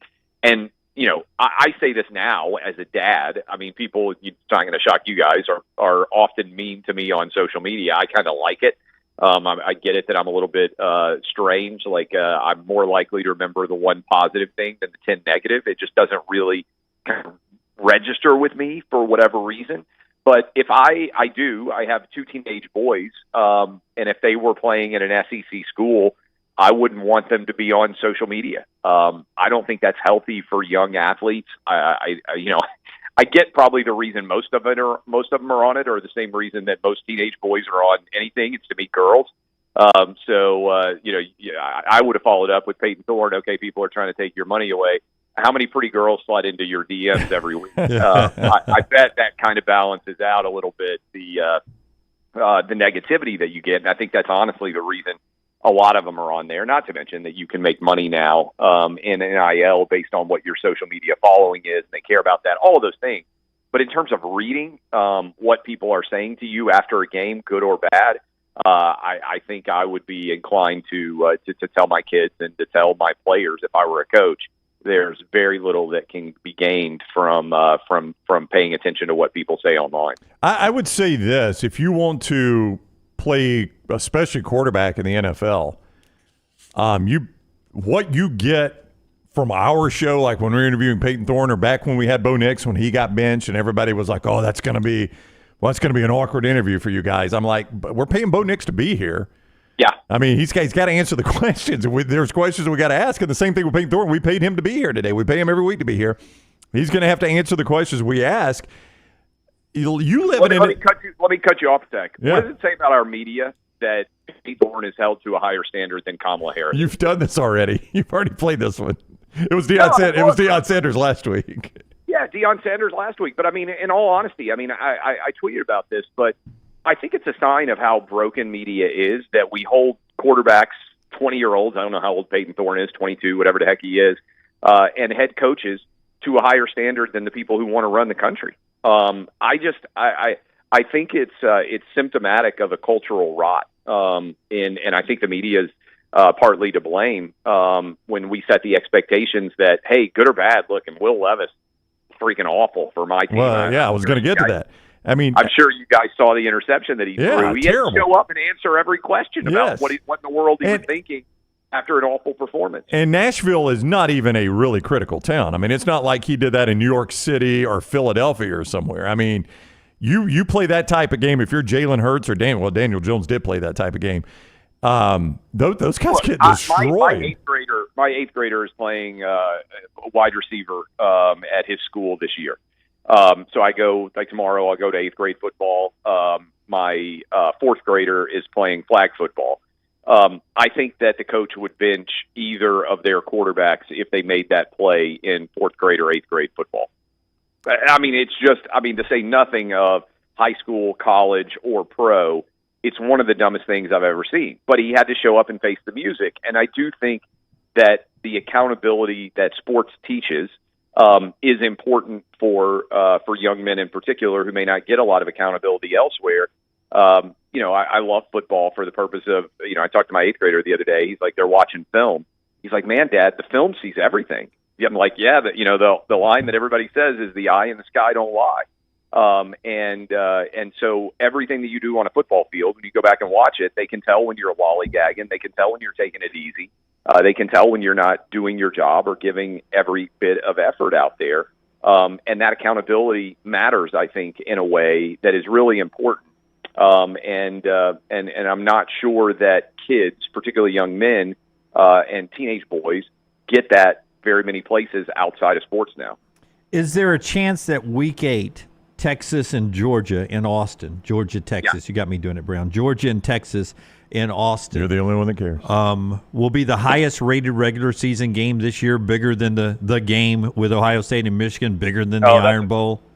That's a great question. I mean, first of all, it depends on obviously both being undefeated, right? And the fact that they are basically sitting at 1-2. I didn't see the numbers. You guys probably did, and because it was a blowout. What did Texas, Michigan do? I'll have to pull it up. I haven't seen yet. Yeah. I haven't seen that. 6.3 million did Nebraska, Colorado in prime time on NBC. I did see that one. But it did not say in there that it was the most watched game of the day. So it wasn't. So it probably Michigan, Texas beat that.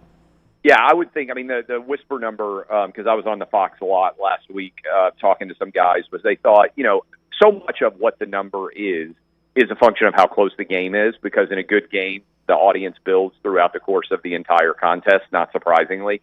And a lot of people who weren't watching in the first quarter or watching in the fourth quarter, I bet if you put it graphically, for instance, I bet that NIU Notre Dame game probably tripled audience by the time the game ended compared to at least what it was when it started. And that game was never close. But I would think that Georgia, Texas has the opportunity to be huge. I think Georgia, Alabama on the 28th has the potential to be massive because there's a rivalry already there. Now, obviously, Texas is a bigger state and a bigger market than Alabama is, but people are used to Kirby Smart against Alabama. Obviously, Nick Saban being gone, I think dials it back a bit for Kalen DeBoer.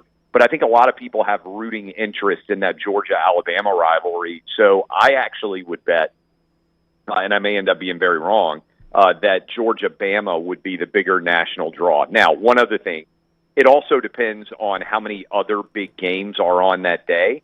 I mean, I'll give you one. Look, Tennessee-Alabama play that day.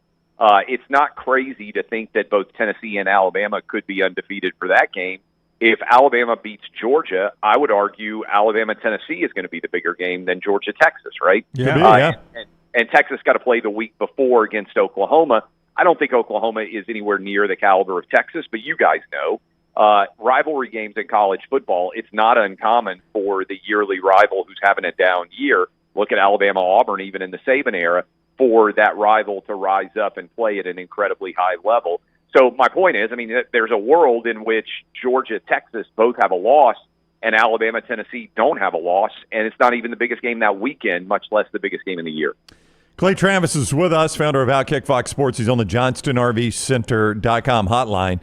I read today Tennessee has now gone 12 consecutive quarters without allowing a touchdown, and that is the first time they've done that since 1985. Oh, I'd have gone back to Neyland. That's 85, pretty good. Yeah. That's a long time ago, though. We focus so much on Josh Heupel's offense. Tennessee is playing dominant defense right now.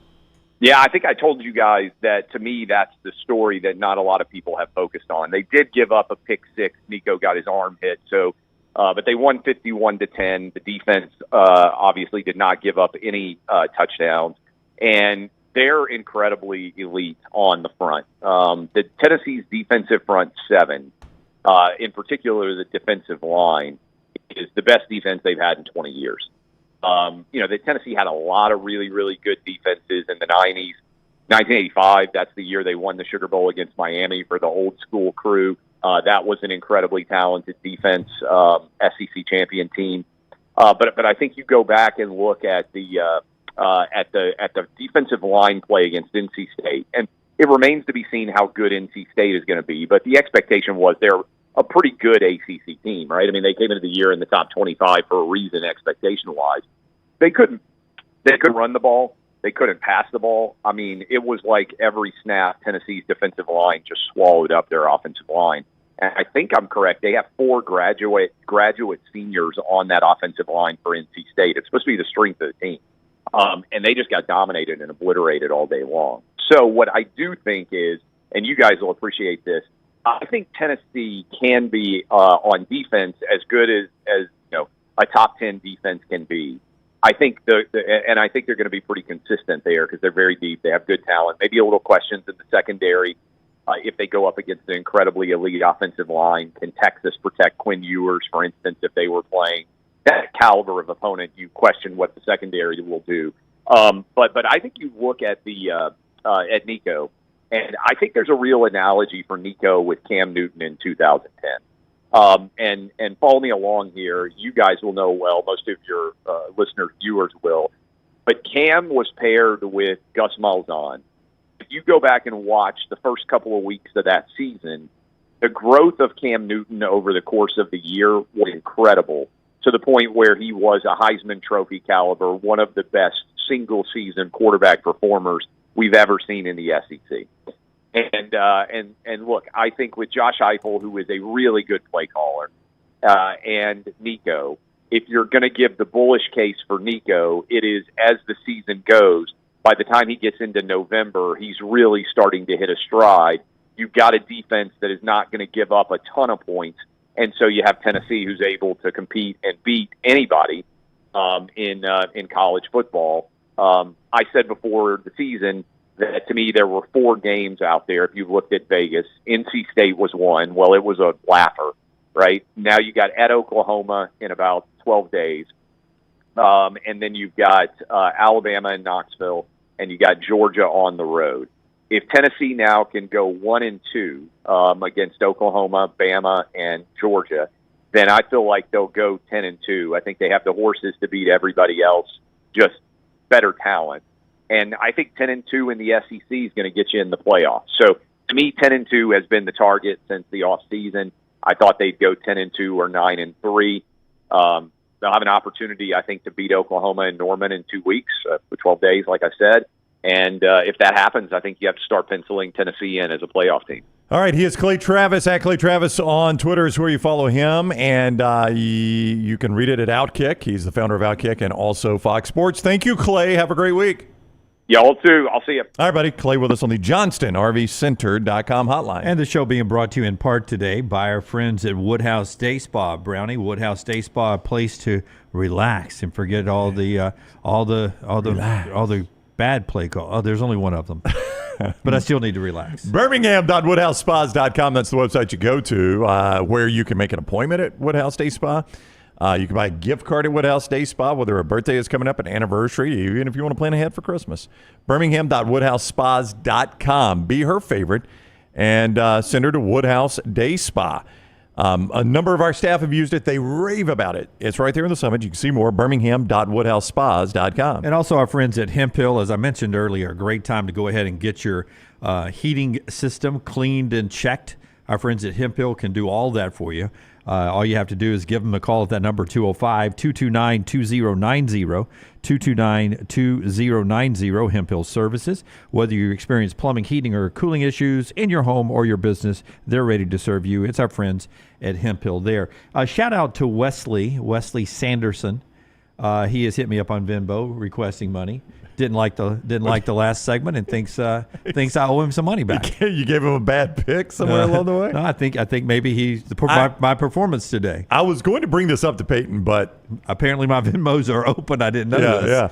No, I was going to bring this up to Payton. I knew a guy once that, I'm not going to go into the whole story, but someone close to him, there was a broken relationship, but it's hard to tell this story. Anyway, he found that a Venmo, they don't, you can track them. See what I'm saying? If they don't make it keep private. up with them if they don't make it private. Yeah. He wasn't stalking or anything. There were children involved. It was a divorce. $20 for pizza every Monday night. I send Lunceford $30 for. I usually put golf or pizza instead of poker. Yeah. Just in case the authorities are watching. Just in case the IRS looks. Yeah. It was that opened my eyes. I never would have thought. He's like, if you want to find out, maybe where somebody lives or whatever, just search them on Venmo. Most of them are wide open. Yeah. Now I'm off Venmo. I don't have Venmo. Yeah. Thank you, Wesley. I'm not going to send you a small amount, but I'm not going to send it to you. I'm about to decline it as soon as Lunceford shows me how to do that. I'm a simple mind. I need to go to the brilliant mind that is Lunceford to clue me in on this. That as you might imagine, that part of the Payton Thorne interview has gone viral. Yep. And a lot of people, well, heck, you want to read some of the reaction to it? Yeah, I mean, I'm blown away. I'm so naive that I knew people would talk back in the old days. They would talk bad about him on the message boards, and now it's social media. I had no idea that if I lost $100 on the game or whatever, that I would request $100 back from Payton Thorne because I lost $100 on the game. Yeah. Now, I'm going to go ahead and warn you for the next commercial break or after the show. People are already stealing our video, so Little T is going to be hot.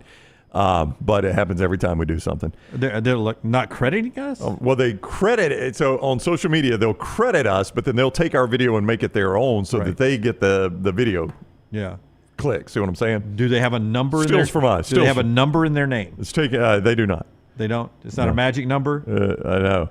Okay. No. It's at Book It HQ, whatever Book It Sports is. That's okay. I stole Book It Sports video yesterday. Oh, did you? Good. No, I didn't. Auburn Blazer says this type of behavior could end up resulting in college betting being banned. If you bet, it's on you, nobody else. If the QB throws 18 interceptions, it's your fault for betting on him. College athletes are not responsible for making sure you win your parlay. You wouldn't think you'd have to say that. That guy went serious on us here. Yeah, he did. I wanted some crazy. Jake says, drop his talking about Payton Thorne. Wants his Venmo? I want his Venmo. Apparently you can search it. Yeah. A lot of people are saying Auburn fans ran off Bo Nix too, and look what happened to him. They don't know when they've got to get him. Yeah, Payton's out of eligibility, though. Yeah, he is. I don't know if he's got a landing spot at Oregon. Trying to dig through these. There's so many of them. That is disappointed. Auburn says that is so effing stupid. LOL. Well, I saw people posting TikToks and stuff, screaming. 2 kids from Hoover screaming, Payton Thorne, just leave, blah, blah, blah, blah, blah. I mean, there were people playing golf in front of us yesterday that were doing social media, 2 kids that were doing social media crazy things on the tee box. And were they really? I didn't even notice that. I was so focused on my round. Yeah. Hole 4. They were doing it on hole 4. Okay, I didn't notice. A little bit on hole 2. I had that chip shot that didn't release on hole 4. I was on 3, so I wasn't looking. It's not about your golf game. It's about people doing crazy things to athletes. Hey, this isn't Auburn exclusive, by the way. Just wait. If Alabama loses the game, at Wisconsin this week, Georgia in 2 weeks, Tennessee, my goodness. Alabama fans will be melting down as well. No, if Alabama loses at Wisconsin, after what happened Saturday night against South Florida, this is going to be a 5-alarm Monday show. Trust me. Remember, before social media, we had bricks. Yeah. We threw bricks through windows. That's right. That was old school. Yeah. Now we just request, money from Venmo. No, it is going to be a 5-alarm Friday or Monday show if Alabama loses this game at Wisconsin. I don't know an Alabama fan that thinks they're going to go up and lose to Wisconsin. Do you? Now, there are some Alabama fans that think they're going to lose every game. Realistically looking at it, saying, I expect us to go lose at Wisconsin. I do not expect that. I expect Alabama to win that game. They're a 2-touchdown favorite. I think this morning up to 15.5 at mybookie.ag. I'll check right now, but I do think significant favorite. I do think Luke Fickell and them have played it very close to the vest. I don't think they got a very good quarterback. I think they're kind of forced to do that. They have the former quarterback from Miami, Tyler Van Dyke. Yep, TVD. I think they have Alabama played it close. Alabama up to 16 right now at mybookie.ag. A total of 50.5. Alabama a 16-point favorite on the road at Wisconsin. That's higher than it was in the preseason, when the numbers first leaked out. So after seeing Alabama and Wisconsin, the smart guys in Vegas have bumped it up even more. Hear a little Alabama sound from the coordinators after we tell you about great folks like Inverness Country Club, Browning. Yeah, it's a great place. Dunaway was talking about us playing golf. I was just out in Inverness last week, played 18 out there at Inverness Country Club. Great place to go and great place to join. If you're a family looking for your country club home in Birmingham, Inverness Country Club is a great place for you. They've got the great course. They've got an amazing clubhouse, great food and beverage staff there, resort-style pool. They've even got childcare. You need to have a business meeting there. You want to sneak in 9. You want to play some pickleball or some tennis. They've got great childcare there as well in a newly renovated space. Great fitness center. They literally have it all at Inverness Country Club. Call Aaron, 991-8608. That is 991-8608. And find out more about Inverness Country Club and make Inverness your home course. And Rockstar, our friends at Odie's always bring you the show. You guys will be back out for trivia on Wednesday night. Correct. And then there's always the new location right there in Homewood where you occasionally play a little music, right? I think we're there September 27th. And which combination of names is it? Yeah. A little tour kicks off. What's the name of that, the combination of names there? We're going to go with Doug right now, D-U-G. D-U-G. Doug. Because he got left out so long, so we're Doug now. We're Doug now. So you can see Rockstar on occasional Fridays there at Odie's in Homewood, always the Wednesday. Great time with trivia there. Always great for lunch and dinner at the locations right there. What's the 2 locations, Rockstar? I get the names wrong. Crestline and Edgewood. Crestline and Edgewood. I always try to put them downtown. You just say Crestwood. Yeah, Crestwood. Just combine them together. Yeah. All right. So here is Nick Sheridan. Alabama, closer than the score indicated, 21-16 with 6:45 to go in the game, had their own penalty issues. It was a sloppy game. To say the least. Sloppy game. Let's see how Nick Sheridan handled talking about penalties this past Monday. Well, I think just simple execution and fundamentals. I think obviously we all know that we had some issues with some penalties and some lapses in execution, and that certainly hurt us in the first 3 quarters of the game. And I thought the guys did a better job of executing simple things well. And we were explosive in the game. We just had a lot of those called back, and so we need to just zero in on the details, the fundamentals, the execution. And there's a lot that goes into that, but I also think that's what ended up hurting us was when we didn't focus on the small things, on the details, we didn't play with good fundamentals and technique, we fouled, we had penalties. And so I thought they did a better job of that, obviously, of just executing simple plays well, and they were helpful.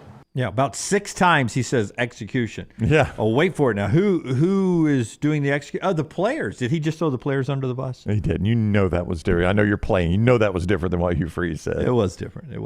But execution, the problem there on the field. Well, it is. And again, I'll point out that you basically had 3 lineman playing out of spot. And by that, I mean Formby, I think we can clearly say now, is not the starter at right tackle. Right? I mean, Pritchett's your starter. Yeah, yes. I mean, you saw He the started difference that Pritchett game. came in. Yeah. Well, he started that game because Pritchett, they thought they could skate through with Pritchett's injury. In fact, word is Pritchett is good to go at right tackle. And Caden Proctor is on the road back. That's both from DeBoer yesterday. Yeah, Vandemark, not your starter at left guard by any stretch of the imagination. Tyler Booker, one of the best offensive linemen in America, is there. And then Booker, not your starter at left tackle. That'll be Proctor. So you had an offensive line with three guys that were starting where they weren't supposed to be, is the way I would put it. So, I mean, execution. Now, you got to be able to execute in that situation. Like, the next man up has got to play. Yeah, ankles will get rolled. That's right. And Formby, unfortunately, just he wasn't ready. And, you know, he's a young guy. It's unfortunate that he wasn't ready, and it got exposed on national television for everybody to see. Yeah. But I think execution means more to me when I've got my 11 out there, and you should have that in Madison. Seems like everybody's going to be healthy. I'm reading into the way that Kalen DeBoer keeps talking about this, and this will not, by the way, be an injury report game. That's only for SEC versus SEC. Yeah. So there will be no injury report leading into this game on Caden Proctor, so DeBoer can still kind of play it close to the vest. But what he said yesterday made it sound like to me Caden's good to go. I would agree. Yeah, I would agree. I think if you thought maybe you could even hold him out until Georgia, after seeing what you saw Saturday night, I think if you're DeBoer, you're like, we got to get this line some playing time together. I had heard early on Georgia was the target. That probably changed in Saturday night. that game. Yeah. I don't think anybody wants to go to Madison, Wisconsin, as loud as that place can be, with the offensive line you had Saturday night. That could be a mess. All right. There's a little Alabama update talking about execution. When we come back, Lance rejoins us, and we'll do our upset alert. We can do that coming up in the next segment. And as always, we look forward to telling you something else that's going on in the world. How about the future of the Alabama-West Virginia series? Mountain Mama, that's when Nick Saban was going to retire after that game, you remember? Could that game be in jeopardy? Oh, no. We'll talk about that after Upset Alert. All that coming up in the next segment. Brought to you from the Birmingham Racecourse Casino Studio.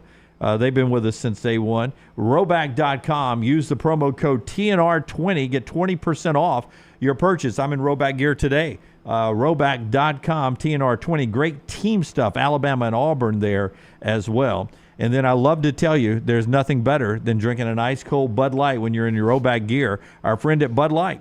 Easy to drink, easy to enjoy. I filled enough time to switch the screen. We're back in a moment on TNR20. Take the next round anywhere you go with official Next Round gear. Buy yours today at nextround.store. NASCAR is back with the Yellowwood 500 at Talladega, Friday, October 4th through Sunday, October 6th. Get your tickets right now at TalladagaSuperspeedway.com or call 877-GO-TO-DEGA. Don't forget to enhance your race weekend by adding passes to the Talladega Garage Experience presented by Cool Race. The weekend includes Buck and Dega, a rodeo and fireworks on Friday night, Jake Owen in concert on Saturday, and the Yellowwood 500 on Sunday. Get your tickets at TalladagaSuperspeedway.com. Hey, Lance Taylor from the Next Round to tell you about one of our favorite places for breakfast, lunch, and dinner. That is Hamburger Heaven since 1982. Hamburger Heaven has been serving Birmingham's best hamburgers, cheeseburgers, French fries, hand-spun milkshakes, and sandwiches made fresh to order. All of their ingredients are fresh and prepared daily. This includes their beef, always fresh, never frozen, hand-pattied each and every day. For breakfast, lunch, or dinner, visit any of the 4 locations, Highway 280, Irondale, Gardendale, and Homewood. Spring weather is here, and our friends at Hemphill Services are offering a $69 HVAC tune-up plus 10% off any service call when you mention the Next Round. Call Adam, Chad, and the guys at Hemphill Services. Make sure your HVAC unit is ready to keep up with the changing weather. Hemphill Services, locally owned and operated independent train dealer. The team can service all makes and models. For all of your plumbing, heating, and cooling needs, call Hemphill Services. It's hard to stop a train. 205-229-2090 or hemphillservices.com. That's 205-229-2090.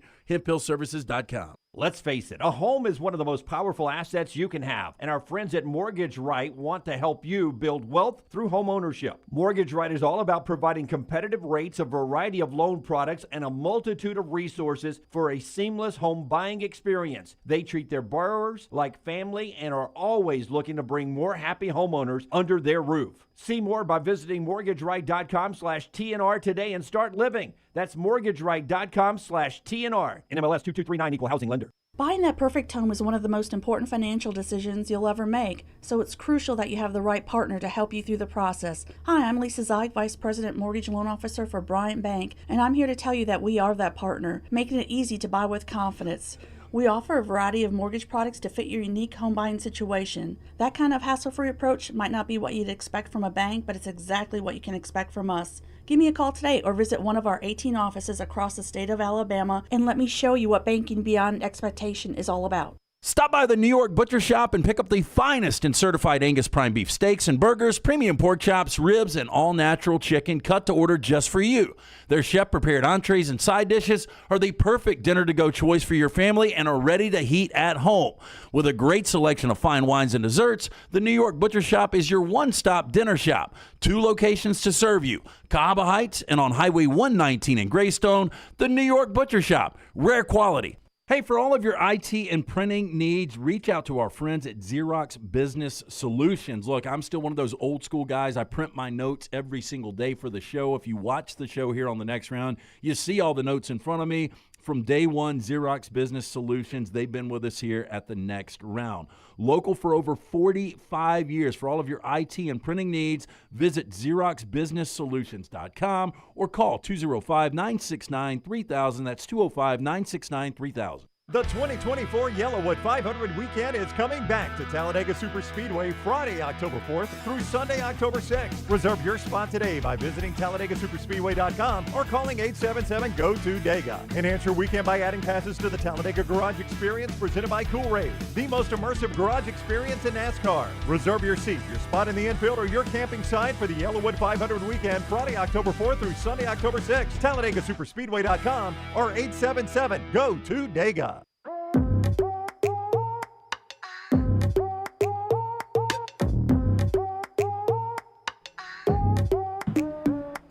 All right, back with you on the Next Round as we keep rolling along. I forgot to give Taylor an updated standings on our upset alert. So can I see last week's? That's on me. We're just going to add to it. In fact, okay, so 10.5, I did not change. I lost. All right. LT, did you win your upset alert or did you lose your upset alert?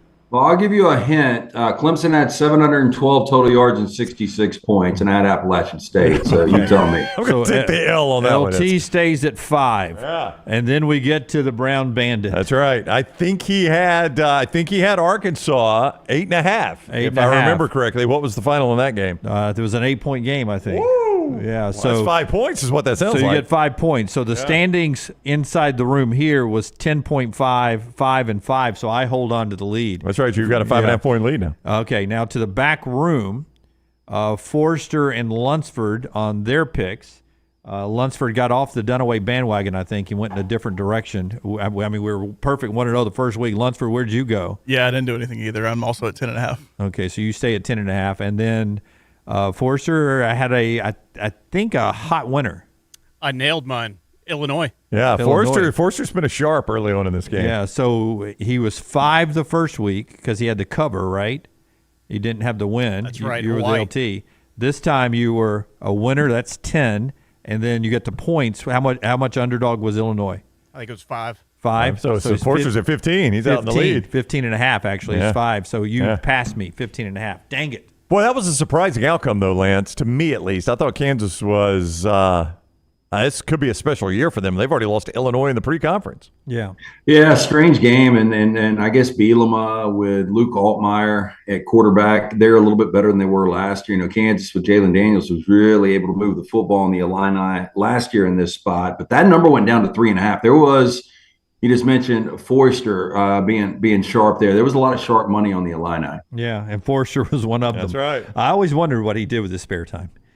And apparently it's gambling. He sits at those volleyball matches and studies the lines, Dunaway line movement. I knew when we let those two guys in the back room in. I know Lunceford knows his way around the casino. Yeah. The other day, Forrester was at his daughter's volleyball match, and he said, "You want to call the line?" He's like, "Absolutely. I've been preparing for this all week. I'll call the line." Okay, so me forgetting to send Send little T to standings. That's one of the major mistakes of the day, brought to you by our friends at Gray's Tree Services. I dropped a little dead wood there. I mean, a sound effect. I just heard a dead wood drop right there. Limb falling. If you've got dead wood in your yard or just trees you want to get rid of, there's only one person to call. That is our friends at Grace, family owned and operated for over 25 years right here in Birmingham. Experts in high-risk tree removals, pruning. They are trusted by nearly every golf course in town, the Birmingham Zoo. Grace maintains a fleet of specialized cranes and lifts to get the job done right, prevent damage to your home. You've probably seen them rolling around town. Make the phone call that I made just a couple of months ago. Rocky's made it. Reed's made it. If you need any extractions in the yard, they will do that. They'll cut it up. They'll clean it. They'll take it off. 205-281-6100. You can scan that QR code that you see, or you can visit graystree.com. But when you call 205-281-6100, make sure you tell them the guys from the Next Round sent you. Upset alert coming up in a moment. Lance and Brownie, I want to get your opinion. When they announced it, what year, Brownie? Pull up when Alabama and West Virginia are scheduled to play. When they were scheduled or when it was announced? No, when it's scheduled to play. Alabama has a home and home with West Virginia coming up on their schedule. And Neil Brown said something this week, but when it was announced, I instantly said the game in Morgantown is going to be Nick Saban's last year, and he's going to go coach that game in Morgantown. That was 2026. Yeah. They return to Tuscaloosa in 2027. 2026, 2027. Yeah. Neil Brown, if you're not paying attention to the schedule this week, it is the backyard brawl. It's Pittsburgh and West Virginia. Yep. Neil Brown says he and the West Virginia people believe this game should be played every year, and they're trying to clean up their schedule to where they can make it happen every year. And they've got a couple of open dates in the future, but one series is standing in the way. And he says, we've got Alabama, and that's not cleaning up our schedule. Neil wants Alabama off the schedule. So to update, Neil Brown wants to play Pitt instead of Alabama, right? Yeah. I don't blame him. Yeah, so he wants the backyard brawl, which is a tradition up there, back on the schedule annually. And there may be some West Virginia people that want to get out of the Alabama series on 2026 and 2027. Now, Neil and some people following this, Lance, are saying there may be some willingness on the other side, too, because of what? The possibility of 2026 and 2027 being added SEC games, one more to the schedule. Your thoughts on us maybe I always did not want this to happen, losing a game like West Virginia to add a conference game.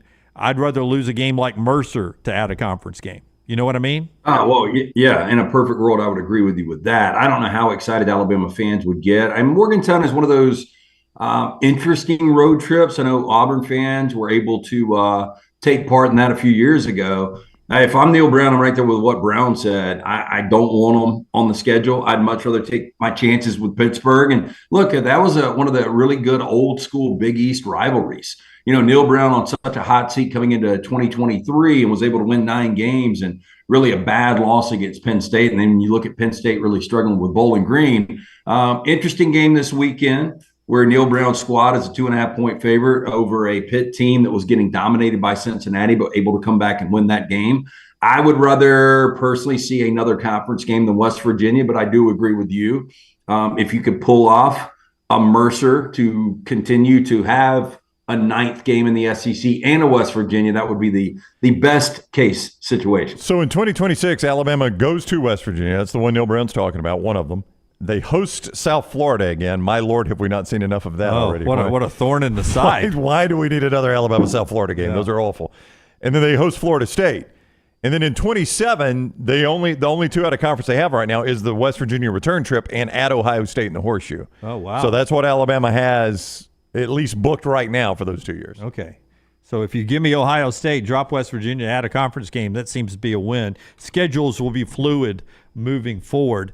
I got an amazing stat. Did I write this on my paper today? No. If it was an amazing stat, I would like to think. Oh, here it is.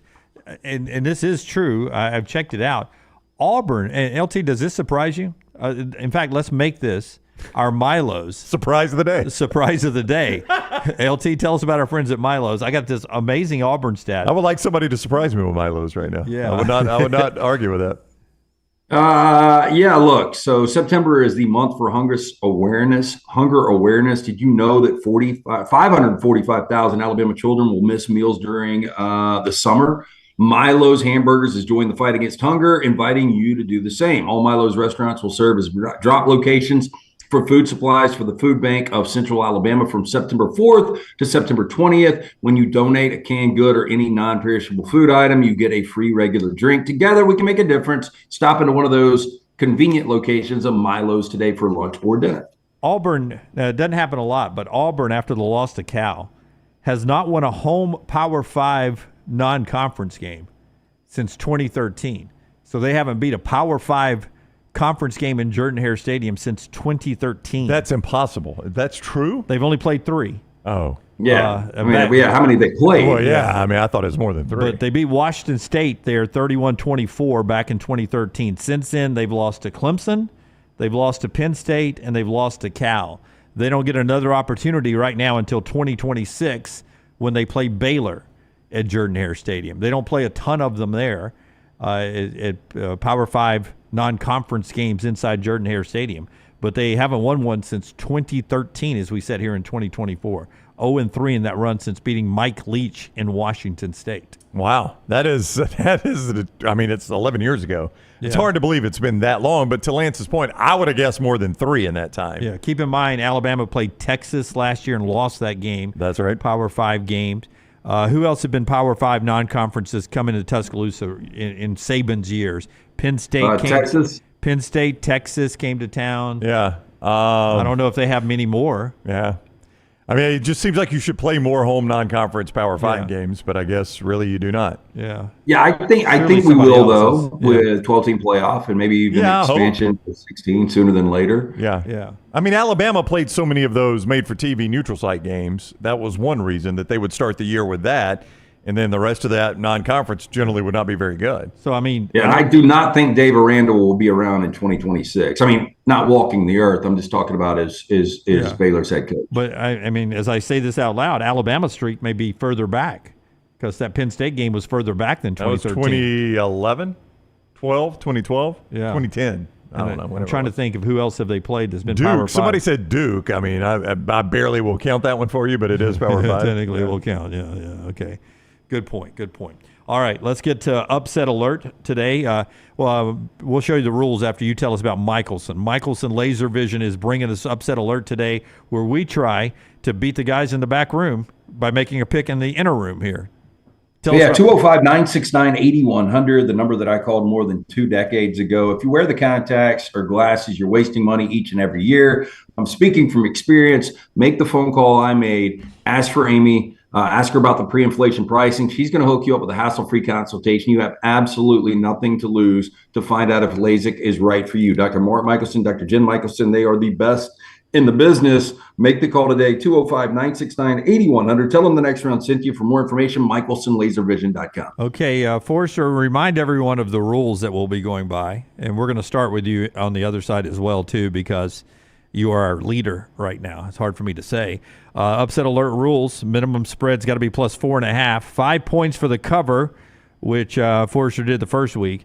And then 5 points plus the spread for outright win, which he did the second week. And those are the rules. And that gets us now to the Upset Alert. Rockstar, hit it, man. The College Football Spotlight. Sound the alarm. College football's Upset Alert.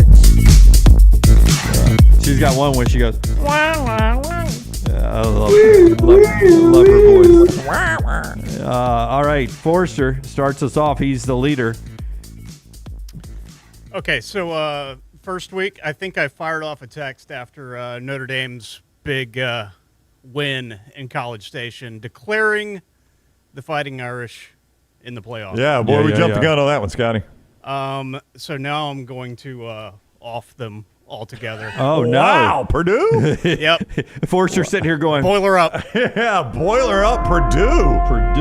Oh, my gosh, what a terrible loss that would be. Purdue is a 10.5-point underdog at mybookie.ag. They're playing this in West Lafayette, right? That is in West Lafayette. Yeah. Yes. Yeah. Why did I say it like Forrest Gump? I don't know why. West Lafayette. I don't know if I see this one. Again, it's hard to unsee.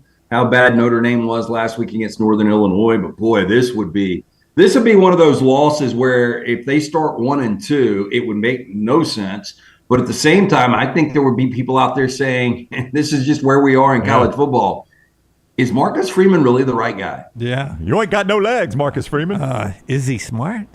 He got that name Purdue too? Purdue was on my short list. Yeah. In fact, Was it? Yeah. I was going to go Purdue, but I thought one of these were going to go Purdue, and I had to draw mine before they answered my text. So I said, I'll go off the board and not go Purdue. All right, Lunceford's on the back row. Lunceford was with me 1 week and then wasn't with me. Us together is a winning combination. Let's see if we match up. This is not like a survivor pool. You can pick the same team twice. That right? is correct. You can. I know that's not going well for some people. But, yeah, so we went with North Texas, and we were very much correct in week 1. Went away from that. Why not go back to them? They are a 9.5-point dog at Texas Tech, who beat Abilene Christian by 1 point in the first week of the season, and they were a favorite last week against Washington State and got beat. Texas Tech is not very good. North Texas to win outright. So Lunceford goes mean green. Short list on my short list. That was also in your short list. Wow. It was. So I'm right now. I'm that guy in the fantasy football draft who sits there and going, "Oh, I was just going to take him. I was going to take Christian just McCaffrey. Take him." Yeah. All right, Lance Taylor, who is from his home office today. So happy he's here with us. Lance, what's your play this week, man? Well, there is nothing like a mid-September Apple Cup. That's right. That'll really get it rolling. And you look at Washington replacing 20 starters under Jed Fish, and they whipped Weber State 35-3, Eastern Michigan 30-9. Will Rogers has been fantastic. Mississippi State transfer. Nobody's talking about him because they haven't played anybody. 41 of 52, completing 79% of his passes, by the way, 5 touchdowns, no picks. But you look at Wazoo on the other side. John Meter, 6 touchdowns, 1 pick. He's leading the team in rushing. I don't know if that's good or bad, but he's really athletic. I made the mistake of backing that shit team that Lunceford was just talking about, Texas Tech, last week in Pullman. They got run off the field. This is a pretty good Washington State team. And you go back last year, I think people tend to forget this, and you wonder how different it would have been if Greg Byrne would have hired Kalen DeBoer if with 1:11 to go in Seattle, Washington State is winning that game. Washington on a 4th and 1. They do a little pitch to Rome Odunze, and he takes it like 20-something yards. They go down, they score the winning points, and they win that game. But if they don't get to a college football playoff and ultimately play for a national championship. So you wonder how different things would be. With all that said, I like Wazoo. I think they win the game outright. I don't have a drawing for you, but I'm just going to do this. Wow, look at that. Whoa, he's got a T-shirt. Wow, beautiful T-shirt. I like that old throwback. I did a drawing for Lance. Yeah. Very Lance fashion here. I thought that's what Lance's drawing would look like. Yeah. If they were, that's a wombat. no, fighting wombats. That's a cougar. Yeah. It's a quickly drawn cougar plus the 4.5. I like the T-shirts. We should have T-shirts every week. Oh, Is sure. that in the budget? No. Ask Reed if we can order T-shirts for our Upset Alert every week. That'd be great. Can we get them made? Right now, Lunceford just needs North Texas every week, apparently. Yeah. I thought about North Texas. I did not think about Wazoo. All right, it's time to be in the money again. Oh, really? In the money. In the money. We do this every week. Lance loves this. Yes. No, one day I'm going to change characters. but Okay, good. I always forget. You gotta wait for Spirit Halloween to open. What does a Navy man love more? Semen. The Air Force. Oh, sorry. My apologies. The Air Force. Right. I'm going with Air Force, who has looked horrible so far. They have had very little offense. They beat Merrimack, which I think is a naval training facility, Merrimack. And then last week they got beat in a tough loss to San Jose State, 17-7. John Busha is going to have a better time at quarterback this week. He was 7 of 20 for 54 yards and 2 interceptions last week. Strong defense. I believe in Troy Calhoun. Big loss for Baylor. I take Air Force plus the 15.5 at Baylor. We're in the money. In the money. Let's bring in the Brown Bandit. Hey, fellas, what's up? Hey, man, what's up with you? Doing great. I see Lance is working for the home office. He is. He did not want to be here on the ship with me. Yeah, he did not. Lance, update on the bathroom yet? We still good? We're not good. Not good. We're not good at all. No, I apologize. There's literally no movement at all. No on movement. any of that that front. Yeah, that's the line movement we care about the most here on this show. I will tell you right now that James Spence has got the suspenders on, saying so far you can see no movement right here in this front. Hey, by the way, I drank okra water. I drank a full glass of that. That was supposed to shake the foundation. It is yet to do anything. Oprah water? Okra, like the okra water. The vegetable. I was like, Oprah's got a water? I mean, it would surprise me. Hey, you know what a big moment was for the Brown Bandit? The first time you were ever on this show. When we changed that rule to add half a point to everything, because that meant a winner for me last week, my friend. I had them big old hogs up there in Stillwater, and they did everything but win that game. Should have won that game. Should have won that game. They did something in the second half that Lance wishes he could do right now, and it did not turn out well for them, right? Yeah. They did it right down their leg, my friend. And that led to a win for me, though, still with that half a point. I don't have any skit this week, right? I'm not going to try to be funny. We're going to stand on business. Yeah, we're standing on business. We're standing on business. Other people do things for clicks. That's right. Not us. We're standing on business here with the Brown Bandit. I gave you, though it wasn't on the show, Georgia Tech, easy winner, outright winner, in week 0. Winner, chicken dinner. Hey, listen. I can't help it that they never started back the Penn State-West Virginia game after that rain delay. That is not on me. Yeah. That's on the officials at the game.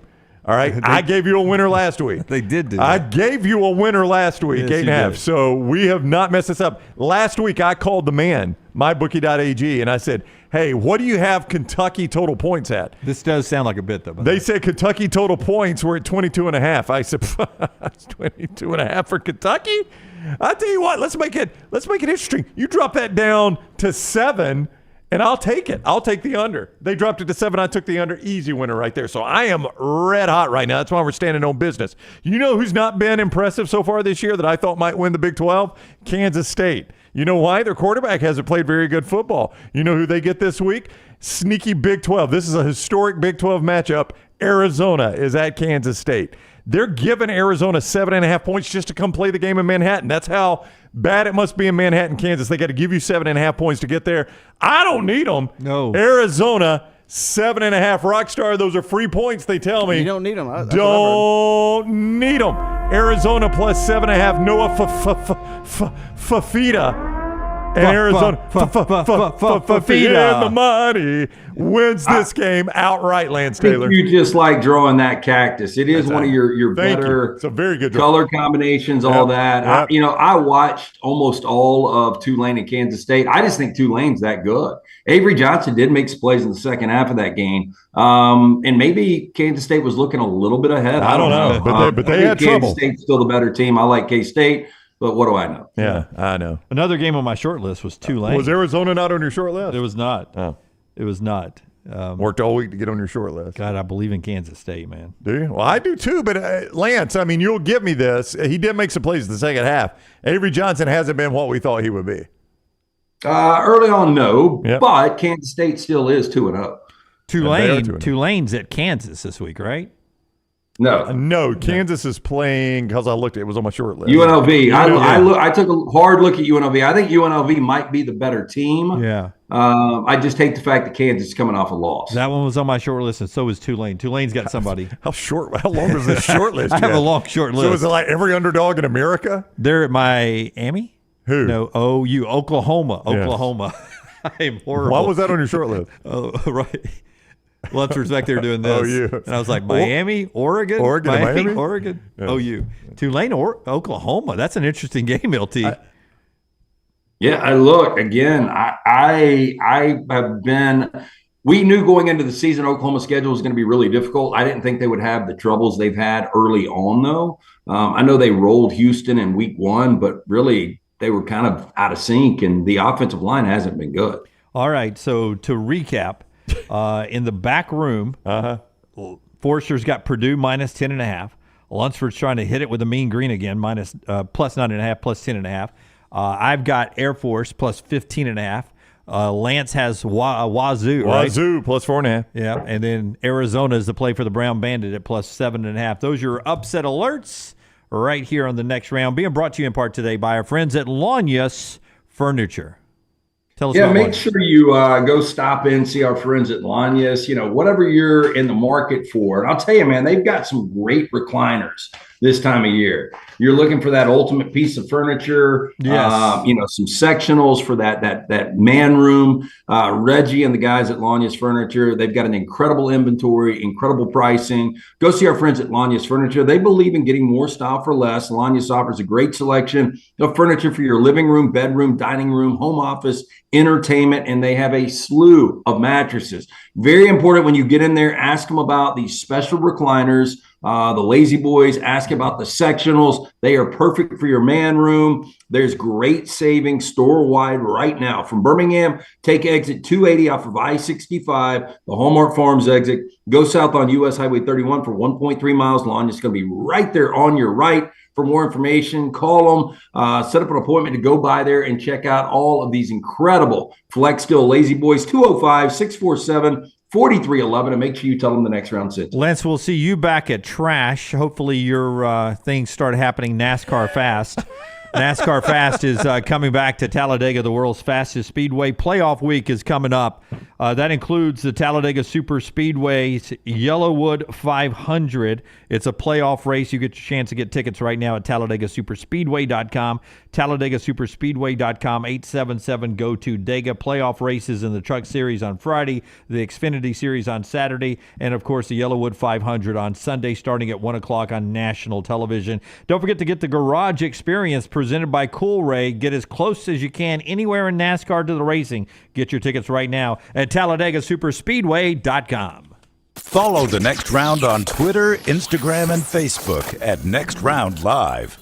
A legendary coach once said, "It's not the will to win that matters. It is the will to prepare to win." Hi, I'm Bobby Humphrey, Vice President of Business Development for Bryant Bank, and I can tell you that our Bryant bankers have the dedication and the experience to put together a financial game plan that is right for you. At Bryant Bank, we specialize in community banking and offer personal and business loans, checking and savings account, mobile banking, and treasury management services. Stop by one of our 18 offices across the state of Alabama to find out what unbeatable service and legendary results are all about. Storm season is here. Make sure you have a plan of action in place right now. Greg from Pell City and Storm Restoration Roofing should be your first call when storms hit. Insurance companies love working with Storm Restoration Roofing because of Greg Nelson's name and reputation in the industry. When storms hit, call Greg Nelson. He's local, 205-542-3531. He's the home of the free no-cost roof inspection. Greg from Pell City on Facebook, 205-542-3531. It's Storm Restoration Roofing. NASCAR is back with the Yellowwood 500 at Talladega, Friday, October 4th through Sunday, October 6th. Get your tickets right now at TalladegaSuperspeedway.com or call 877-GO-TO-DEGA. Don't forget to enhance your race weekend by adding passes to the Talladega Garage Experience presented by Cool Ray. The weekend includes Buck and Dega, a rodeo and fireworks on Friday night, Jake Owen in concert on Saturday, and the Yellowwood 500 on Sunday. Get your tickets at TalladegaSuperspeedway.com. Twin Peaks is the best in the game. Here, you're in the red zone for every college rivalry and divisional matchup all season long. I mean, where else are the scenic views as good as your view of the game? Only at Twin Peaks, the #1 sports bar.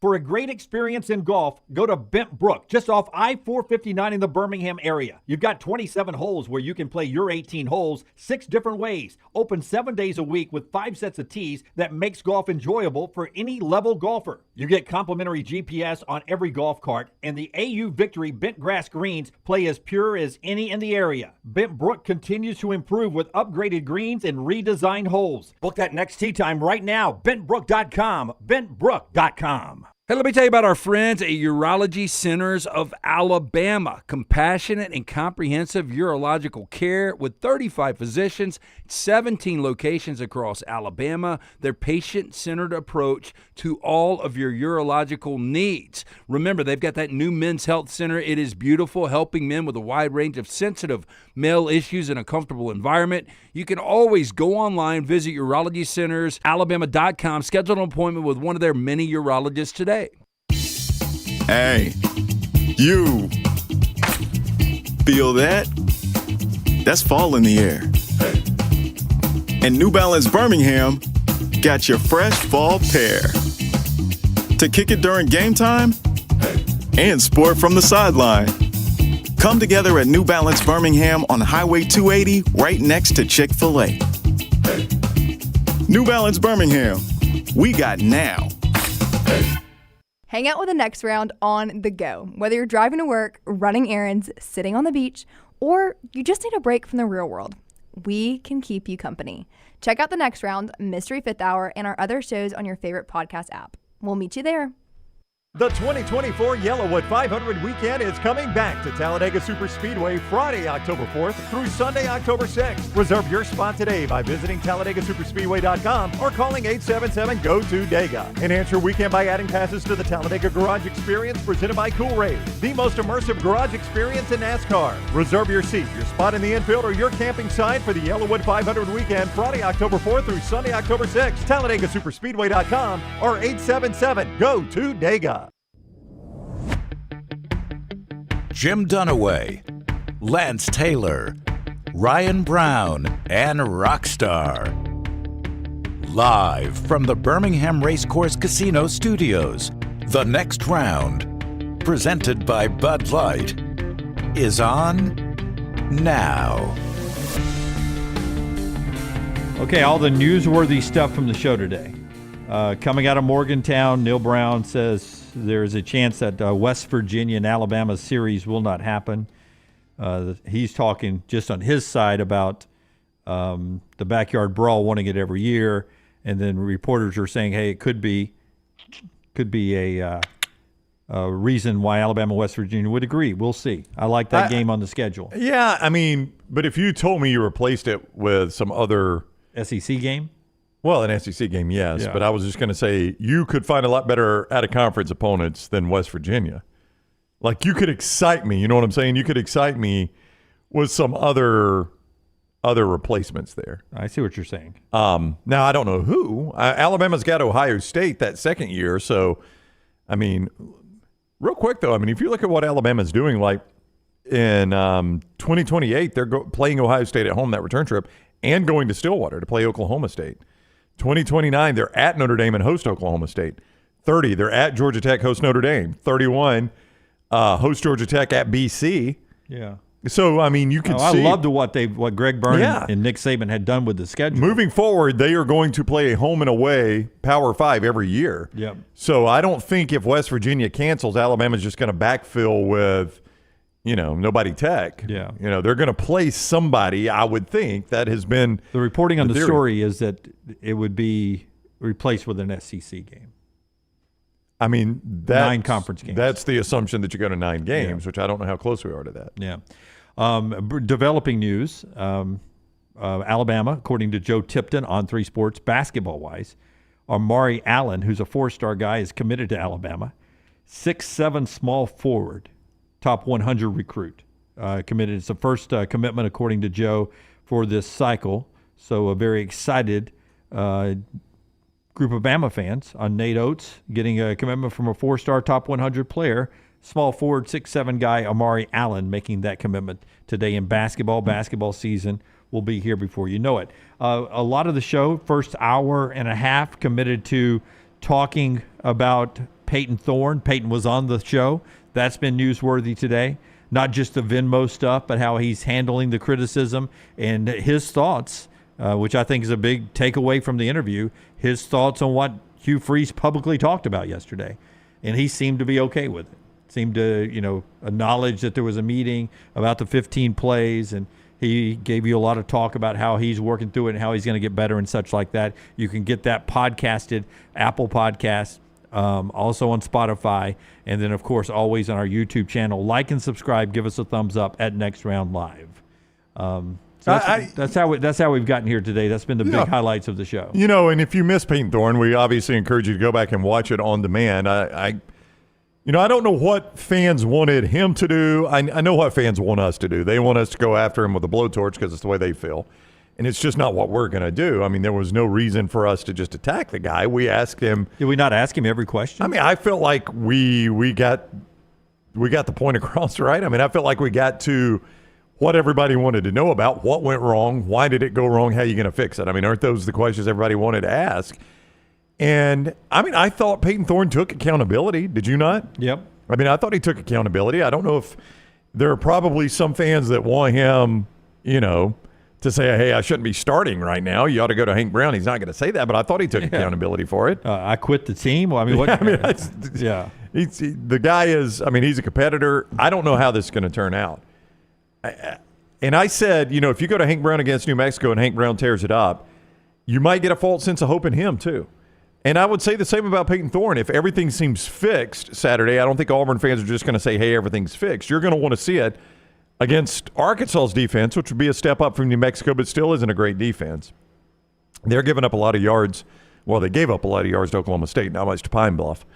And then it's going to take a bigger step against Oklahoma, who, in spite of the fact that they have been terrible offensively and were against Houston, they have played well defensively. So, you know, and then you've got Georgia, and I don't even have to tell you what that is.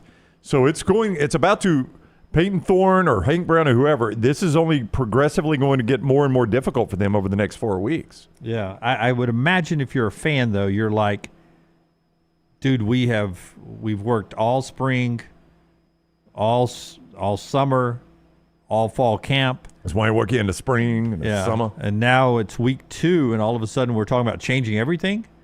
That we want to go Hank Brown. Some people say Walker White. You want to go that direction and for week 3 after doing all that work? Again, you brought this up the other day. Alabama did that last year, and people got to see Tyler Buckner, and they were and fans were like, okay, let's go back to Jalen Milroe. Yeah. I was wrong. The Texas game maybe not as bad as I thought. Maybe Texas is that good. Turns out Texas was that good. They were a college football playoff team. Yeah. And I think Nick Saban as much, and Klatt was talking about this on the show yesterday, I think Saban did that as much for Jalen Milroe and his team, more so than the fans. Like everybody says, the fans got to see it. Yeah, they did. But you know who else got to see it was Jalen Milroe. He got to watch that and say, okay, this is my team. I have got to step up and make this my team. And the rest of that team got to look at it and say, okay, maybe Jalen struggled a little bit against Texas, but he is by far and away our best option. Our friends at Way to Wellness bringing you part of the show today, a planforme.com. No cookie cutter plan, everything designed for you. The program overseen by Leslie and her board certified professionals. Just the name Leslie right there. She runs this company top notch, the best in the business. So many people, there are different ways, not just a food plan that I use to control my cholesterol and blood pressure. You see the Meltdown guys in there. Their show's live today at 2 o'clock. They are on this plan as well. But more than just food and designed eating. They have other ways to jumpstart your weight loss or to help you with the weight loss. A lot of people are on those in there when I go there that watch this show. We appreciate you going by Way to Wellness. They've got a website that explains everything they can do. It's called aplanforme.com, aplanforme.com. No contracts, no sign-up fees. You get a free consultation. The website, again, aplanforme.com, aplanforme.com. It's Way to Wellness, your journey to healthy living. Also today, Brownie, by our friends at Gutter Cap. Yeah, that is our guy C. Stu, Chris Stewart at Gutter Cap. 823-2212 is the number to call. Leaves are starting to fall. It's dry out there. Fall is around the corner, so leaves are starting to fall from the tree. You don't want them clogging up your gutter, the pine straw, and all the mess in your gutter. So Gutter Cap comes out. They climb that ladder, clean out that gutter one more time, and they put over the patented cap. And that way you don't have to ever climb the ladder again. Cap it, don't snap it. Gutter Cap, 823-2212. That is 823-2212 for Gutter Cap. I do wonder real quick what Cal becomes. I mean, we'll probably quit paying attention to them because Auburn has played to them and lost to them, and they'll, I guess, for a lot of people, go into obscurity. No, I think if Cal starts beating some name ACC teams. They've got San Diego State this weekend. Yeah, at home. It was on my which, short list. Yeah, was that on your short list? Yeah. They're at Florida State next week, which in the preseason looked bad for them, but having watched those two teams. If Cal beats Florida State, though, I mean, that's another one where you go, okay, Florida State's got some talent. Cal must be pretty darn good. After a bye, I have said all summer long this is a weird game. It is Saturday, October 5th, Miami going to Cal. There's no TV time on that yet. I say it's a weird game for Miami. Going to Cal, it just feels like a weird spot for Miami having to go out to Cal. Don't know what will happen there. But once they get past that, their ACC schedule is at Pitt, NC State, Oregon State, at Wake, Syracuse, Stanford, and at SMU. Not exactly a back-breaking schedule once they get past Miami. Now, they're going to lose some games. I'm not saying Cal is going to be undefeated in the college football playoff, but I also don't think it would be crazy to look at the end of the year and this is a 9-3, 10-2 type team either. Yeah, it'll be interesting. Also interesting, Brown, is Notre Dame. You guys saw him lose last week. You guys in the back room saw him lose last week, right? Forrester's ready to kill him off this week. Forrester's put the bullet in their head. So this is a short conversation if Forrester is right, with Purdue beating him this week outright. Notre Dame stayed in the top 25. They're 18th. How's Notre Dame still in the top 25 after losing to Northern Illinois? Well, they also beat Texas A&M on the road. Yeah, I mean, you where's got to look at Texas A&M in the rankings? I think they're just outside, right? They are 26, 27, 28. Okay. 28. You won that game on the road. Yeah. I mean, you've got to look at the full picture right now. And again, if Notre Dame goes and loses at Purdue, none of this is going to matter. They'll be out of the top 25.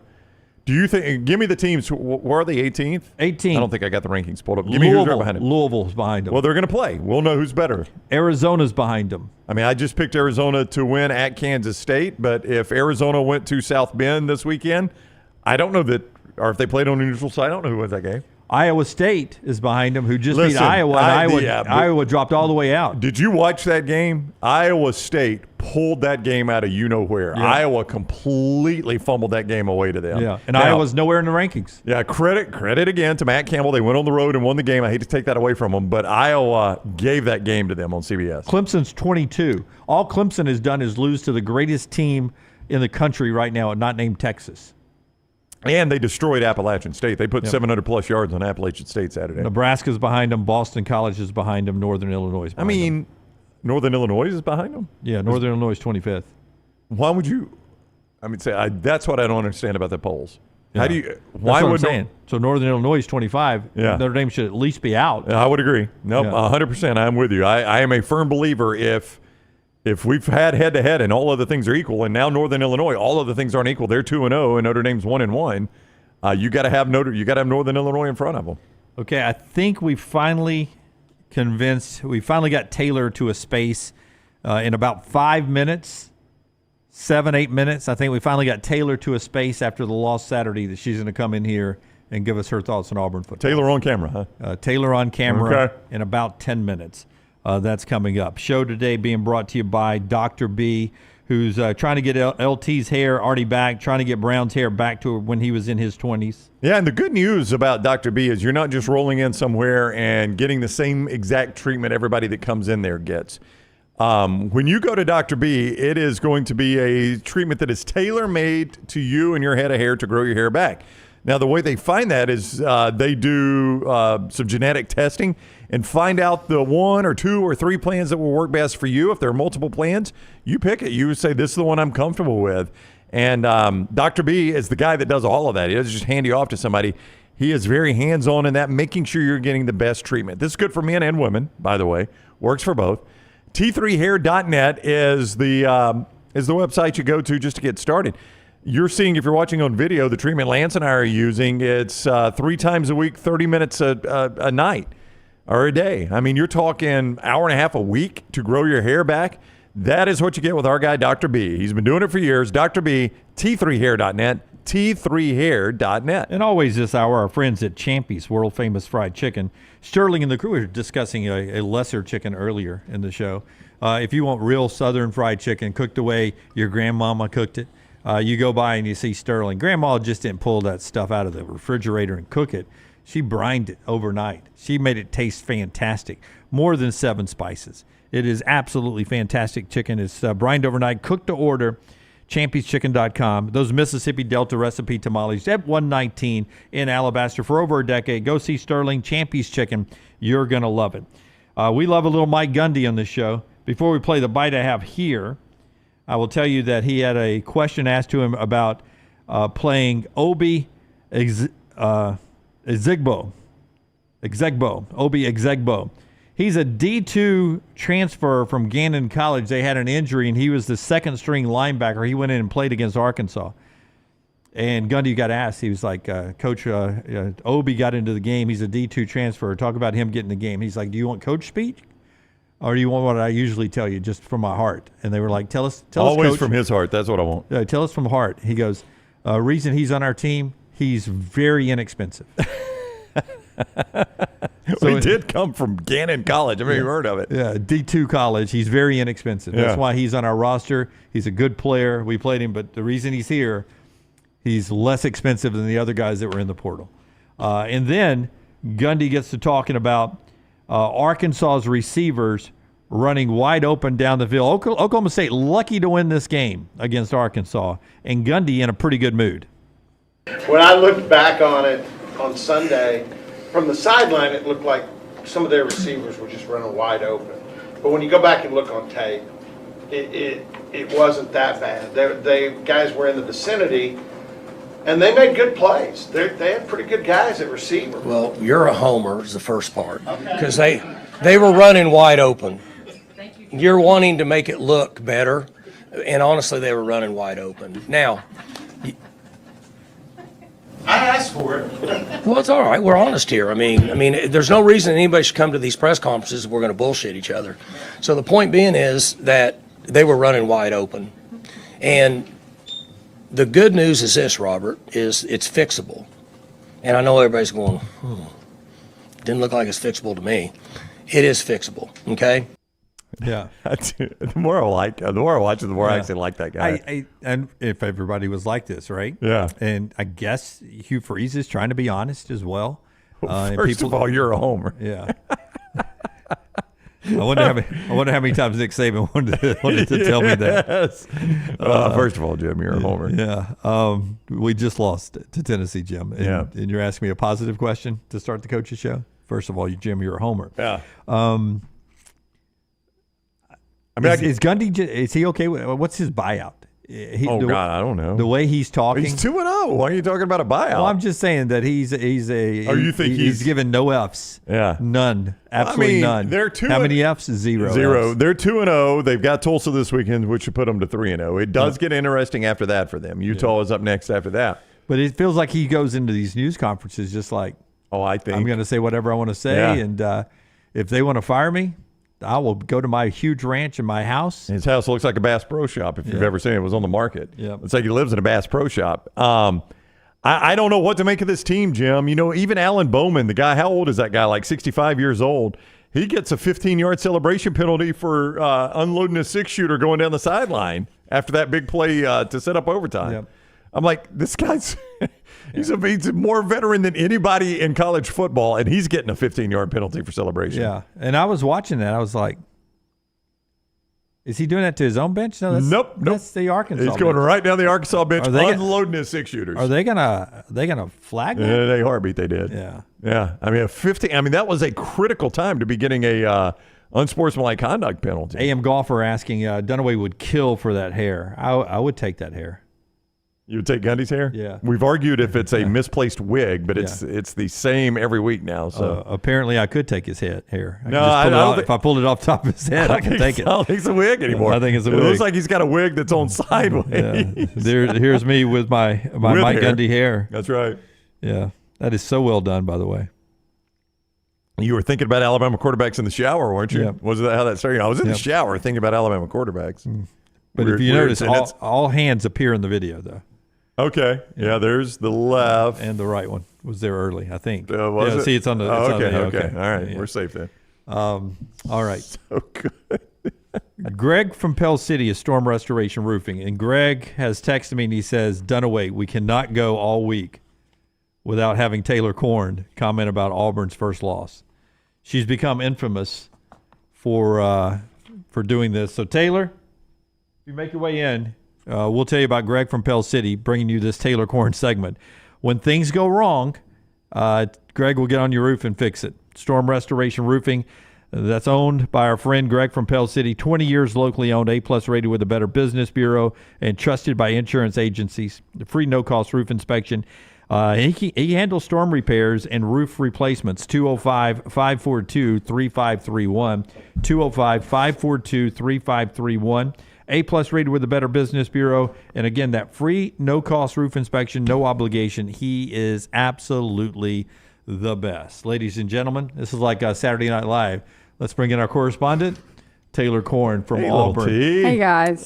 Take us back to Saturday first and tell everybody where you were when all this was going on, when Cal and Auburn was happening. Who were you with? I was with 13 of my college friends at my college roommates' bachelorette party, and none of them really care about athletics. Like So they don't care as much as you do, or they don't care at all. They don't pay. Like they'll put the game on the TV, Right, and then talk. Yeah, I hate they're not that. paying attention. Yeah. They're not like they could care less. That's If the right. first or the second quarter is about to end, and they're like, "All right, y'all want to go get drinks?" And I was like, tweaking Yeah. because I was like, "Wait, guys, can we at least wait till halftime to leave?" And so I have a hotspot on my phone in the back of the car watching the game. They know that I care, and Right. they've accepted that. Right. But they you're the just only don't. one of your friend group. Yeah. really, You were this way in college, right? So Yeah. when you were roommates or sorority sisters and everything you were, they know that Taylor is going to watch this game with a 100% intense level. Fire Yes. burning. We're going to do other things. She's going to be screaming and dancing around. They'll watch. They'll put the game on and they'll watch. But like if Auburn loses the game, they're just like, oh dang. Yeah, Then that's the end of the story. Let's get appetizers. So Right. at halftime, I thought you guys were in pretty good shape at 14-7, as bad as you had played. Did you feel okay at halftime? It had been bad, but you're like, okay, we're still going to win this game. I felt awful after the first possession. After the Auburn fumble. went down and scored on the No, first no, no, possession. no, no. Oh, The first fu- possession of the second half. No. The fumble, it got returned, but Yeah. after that happened, I just had a pit in my stomach, Yeah. feeling like this isn't going to go well. But at halftime I didn't feel great, but I was like, maybe we can make some adjustments. Yeah. But I didn't. You didn't feel great. no. Well, I guess the question now is, how do you feel for the season moving forward? Have you lost all your hope? I don't want to say that I lost all of my hope because I don't want to feel like I do right now. But y'all mentioned earlier, it's okay.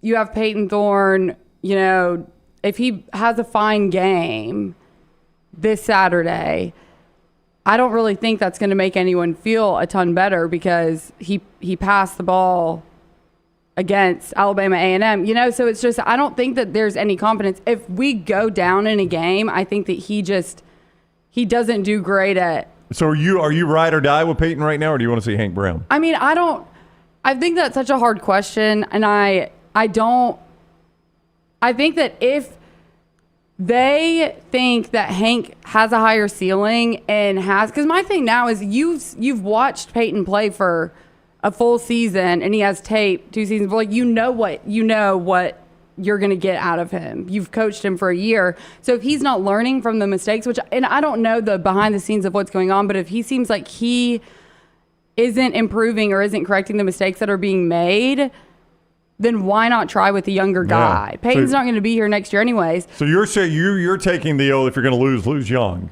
Well, I don't know. I'm not saying lose, but if Peyton... No, I know, but like if Peyton's going to play poorly and you're going to lose, you'd rather Hank Brown at least get the time and lose. Right. Yeah. And if there's a time to try, it's before we start playing conference games. Yeah. Like you can't, if Peyton starts Saturday. struggling against, when Oklahoma comes to That's town, right. then it would be better for Hank to have gotten a few snaps at that point. When Auburn is playing and I send you a text, I shouldn't do that. I should not text you during Auburn games. Well, right? it depends what you're saying. Right. Do you black out sometimes during Auburn games? Do you remember this exchange as the game is going and then at the end? This is me texting Taylor. Yeah, because in the game, this is disgusting. Blaming this on what you said pregame show, and then as the clock hits 0, she does a simple bump. You didn't respond. Because, I think you do this on purpose. Did he Venmo you for drinks? And then I said, I don't think so, but I'll Venmo money for drinks if you want. You never think so, though. You didn't think so after the Yale game either. Yeah. Basketball season. Yeah. That was when he picked Auburn to win the national championship. Right. championship. So, I don't, it's frustrating, obviously. I was very disappointed, but, I've been pissed off since Saturday. I don't know. It's it's exhausting, and I care too much. Yeah, you can't care too much. At one point, I saw a picture on social media that said it was you walking away in your Auburn jersey. A friend looked like she was trying to console you, and underneath is, I think Taylor needs therapy. Yeah, I do. I 100% do, and I will not deny that. It's an issue. I'm very passionate about it, and and it makes me very sad when they lose. Were you walking for an open field like you did during basketball season? Is that where you were headed when we saw you walking? You were in Rosemary. Did they have any open fields for you to go vent? No, there's no open fields in Rosemary. They're walking on the beach. Nobody's on the beach. Yeah. Scream at the ocean, scream at the waves. I don't know. I don't want Auburn athletics to come between me and you, though. Okay, well then stop landmining them, please. Okay. I will. Did you know how heavy he went in on the pregame show? Did you watch the pregame show? I thought I was defending Payton Thorne. Well, you were. You Yeah. were. I was told he was going to not be the best quarterback in the field. Yeah, Lance was right. He wasn't, but you didn't know that at the time. No, but Dunaway, you went all in on Payton Thorne. Like, Payton Thorne is worse than the Cal quarterback? I didn't hear. Well, I wasn't listening live. I got on a little bit after y'all started, and I was like, okay, I'm just going to pop in and say hello, good morning. Yeah.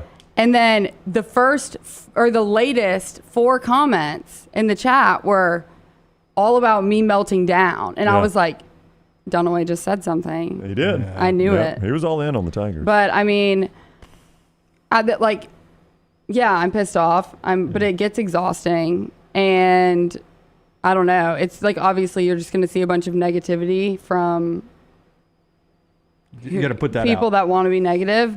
But I was Taylor Tuesdays on the Barn yesterday. Was it good? Today is Tuesday, Jim. Yeah. Oh, it's coming up today. But I don't know. I was more frustrated. How's Taylor Tuesday going so far for you? Right now, I mean, it's fine. I'm just like, it's frustrating, and I hold on to things a lot, which I'll admit, but I mean, it is what it is at this point. Well, you are a heck of a fan. I can't wait to see what you do on Taylor Tuesday. You can get more from her, thebarnauburn.com, thebarnauburn.com, and you'll be on with who today? Do what? Or you're on with who today? You're on with Charlie 5? Oh, Kyle? Yeah, and then I did Sunday night with Brad, so I already did. You already did a little Auburn hit over there? Yeah. All right. I was a little more fiery there. Landmine Believer wants to know, do you miss Gus Malzahn? No, I mean, we can't, I don't think that I'm not going to wish for the past or what, it's not going to change. Yeah. It's really not going to change. So I'm not concerned about the things that aren't going to happen. And it's just, I hope that we can, but then again, it's I also have to remind myself, and I know you can only hang on this for so long, but Brian Harsin didn't recruit. So it's yes, he had one off season to get this roster, but I think, and everyone wants everything now. That's how society is. It's you want success now, you want to win now. But I do think it's kind of, he took over a bad situation, and I think that we can all admit that. Should they have lost that game? No. And that might just be me in my mind trying to make myself feel better about the situation. I mean, Auburn's a better program than Cal. Auburn should beat Cal, yeah. Right. But then again, it's not like he took over a program that had been, that they had been bringing in elite talent for seasons. LT thinks, you heard him earlier, LT thinks they finished this 5-game homestand 4-1, which will be pretty cool. Yeah, I think my biggest disappointment was I wanted a lot of the young guys that we are going to have to depend on this season. Right. To leave, to have the first 3 games to build their confidence and to feel really good once you start SEC play. Obviously This is the game then. New Mexico is going to be the get confident game. Right. That's Taylor, Auburn fan, and the creator of our social media rise to prominence. You and Forrester and Lunceford do a wonderful job back there on that. And I appreciate you guys so much for what you do. Thank you. That is Taylor update on Auburn after a loss. You guys have been wanting it, and much like Saturday at Jordan-Hare Stadium, she just knocked everything off. Lance's Cougar stock. Thank you, T. MyBookie.ag bringing you this part of the show. Lance has trash coming up on the other side. Tell us about MyBookie, where you can play those Auburn Tigers this week against New Mexico, or maybe you want to ride with the Tide all the way to Camp Randall. You can do that. Alabama favored by more than 2 touchdowns in this game. Right now, MyBookie.ag has the Crimson Tide favored 16 points in that game. 16 points at MyBookie.ag. Supposing you want to play the Auburn Tigers, think they got a nice little bounce back against New Mexico. Bounce back. You're going to have to lay a few more points, 28 at mybookie.ag. That is the point spread right now. You can play all those games. You can play week 2 of the NFL starting Thursday night when the Dolphins run the Bills out of Miami. Right there at mybookie.ag, code next round, mybookie.ag. The code's important because with code next round, you're going to make your initial deposit. They are going to double that deposit for you. That is free money. You can play with it right away. Win once with it. It is yours and yours forever. MyBookie.ag, code next round. When you sign on, bet anything, anytime, anywhere with MyBookie.ag, code next round. Trash is next. Follow LT on Twitter at thelancetaylor. NASCAR is back with the Yellowwood 500 at Talladega, Friday, October 4th through Sunday, October 6th. Get your tickets right now at TalladagaSuperspeedway.com or call 877-GO-TO-DEGA. Don't forget to enhance your race weekend by adding passes to the Talladega Garage Experience presented by Cool Race. The weekend includes Buck and Dega, a rodeo and fireworks on Friday night, Jake Owen in concert on Saturday, and the Yellowwood 500 on Sunday. Get your tickets at TalladagaSuperspeedway.com. Twin Peaks is the best in the game. Here, you're in the red zone for every college rivalry and divisional matchup all season long. On game day, you never have to decide which teams to watch, only what combination of bites, burgers, wings, and more to order. Plus, where else are your favorite draft beers always poured at a frozen 29 degrees? Only at Twin Peaks, the #1 sports bar.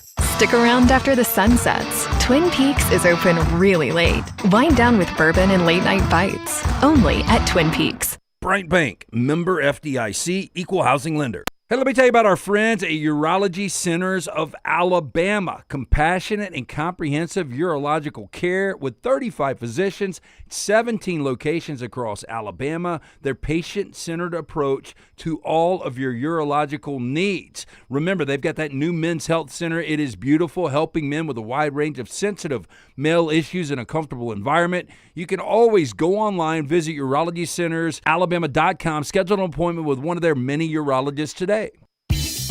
Hey, you. Feel that? That's fall in the air. And New Balance Birmingham got your fresh fall pair. To kick it during game time and sport from the sideline. Come together at New Balance Birmingham on Highway 280 right next to Chick-fil-A. New Balance Birmingham, we got now.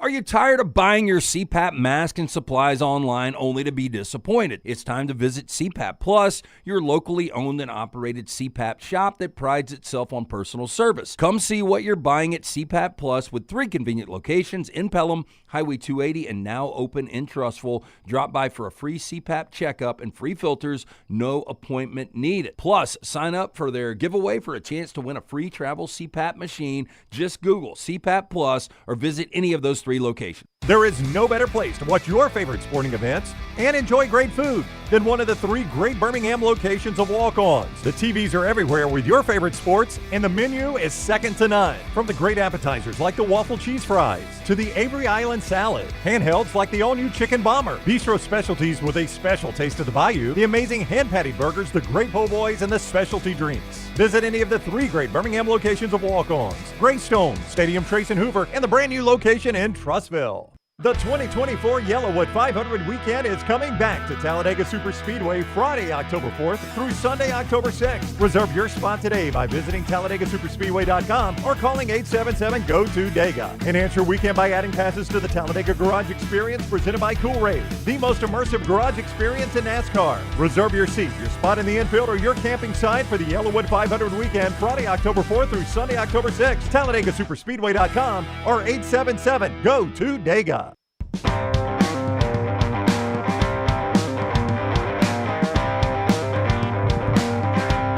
Champy's world famous chicken bringing you this hour of the show. Champy's right there on Highway 119 in Alabaster. Go by there and see Sterling and check him out. Always enjoy spending time with him. Great food prepared right there on site, including a great dessert menu, brined overnight, cooked to order, and those Mississippi Delta recipe tamales that Lance and I love so much. It's Champy's Chicken right there on 119 in Alabaster. Let's bring Lance Taylor back in. We're about to do trash in a second. Brown's going to read it. Lance is going to react in a rare flip of roles in this. You've got a little medical issue you're dealing with. I'm starting to worry about my mind a little bit because I'm getting older. yesterday, I'm supposed to play golf with Brown, and we're playing with his daughter's instructor in martial arts. Taekwondo instructor, Master Scarcella, Justin Scarcella. Yeah. So yeah. Brown tells me the course at some point, I'm sure, that we're supposed to play at. Yeah. But the one time I played with Master Scarcella, LT, was at a certain course. It was Oxmoor Valley. Yeah, that's right. So I left here, and I'm following Brown a little bit on the interstate. And at some point, I get to Oxmoor Valley. I drop off my golf bag and my shoes in the golf cart, and then I go and park. And I'm looking around. I'm driving around. I was going to park next to Brown. Just easier afterwards. And there's no Brown in the parking lot. And I call Brown. I'm like, hey, where are you? And he's like, I'm at the course. And I said, I'm here. Where are you? And he goes, I'm just walking in. We're going to eat lunch. And I said, at Oxmoor Valley? And he's like, we're playing at Ballantrae, opposite directions. And I have to go quickly pick my clubs back up out of the cart, already on the cart. He's going to unhook them and take them off. Yep. So then I drive all the way to Ballantrae. Have to stop and get gas. Drive all the way out to Ballantrae. I get there. I have left my shoes at Oxmoor Valley. His golf shoes. He gets there. I don't have my golf shoes. Don't worry. He goes back in Oxmoor Valley. So I played 18 holes in Hokas yesterday out on the golf course. I mean, I do worry about him sometimes, Lance. Yeah. Yeah, I mean, look, not only do you look like a young Corrado Soprano, wow. I don't know if you saw in that show, he ended up losing his mind. Yeah. It's been background noise for me today. I'm back on just for the fourth time through. I think I'm on season 3, so he just started his trial today. But yeah, I don't know, man. I've got the glasses on. The older we get. And I've got the glasses on today to make it look even more like him. So I worry about it, man. I worry about it. So you guys just occasionally roll me in here and let me talk every We're now going to and let you, we'll bring you in and you can make the headgear pick every week. Don't you worry. Before we get to trash, LT, tell us about our friends at CPAP.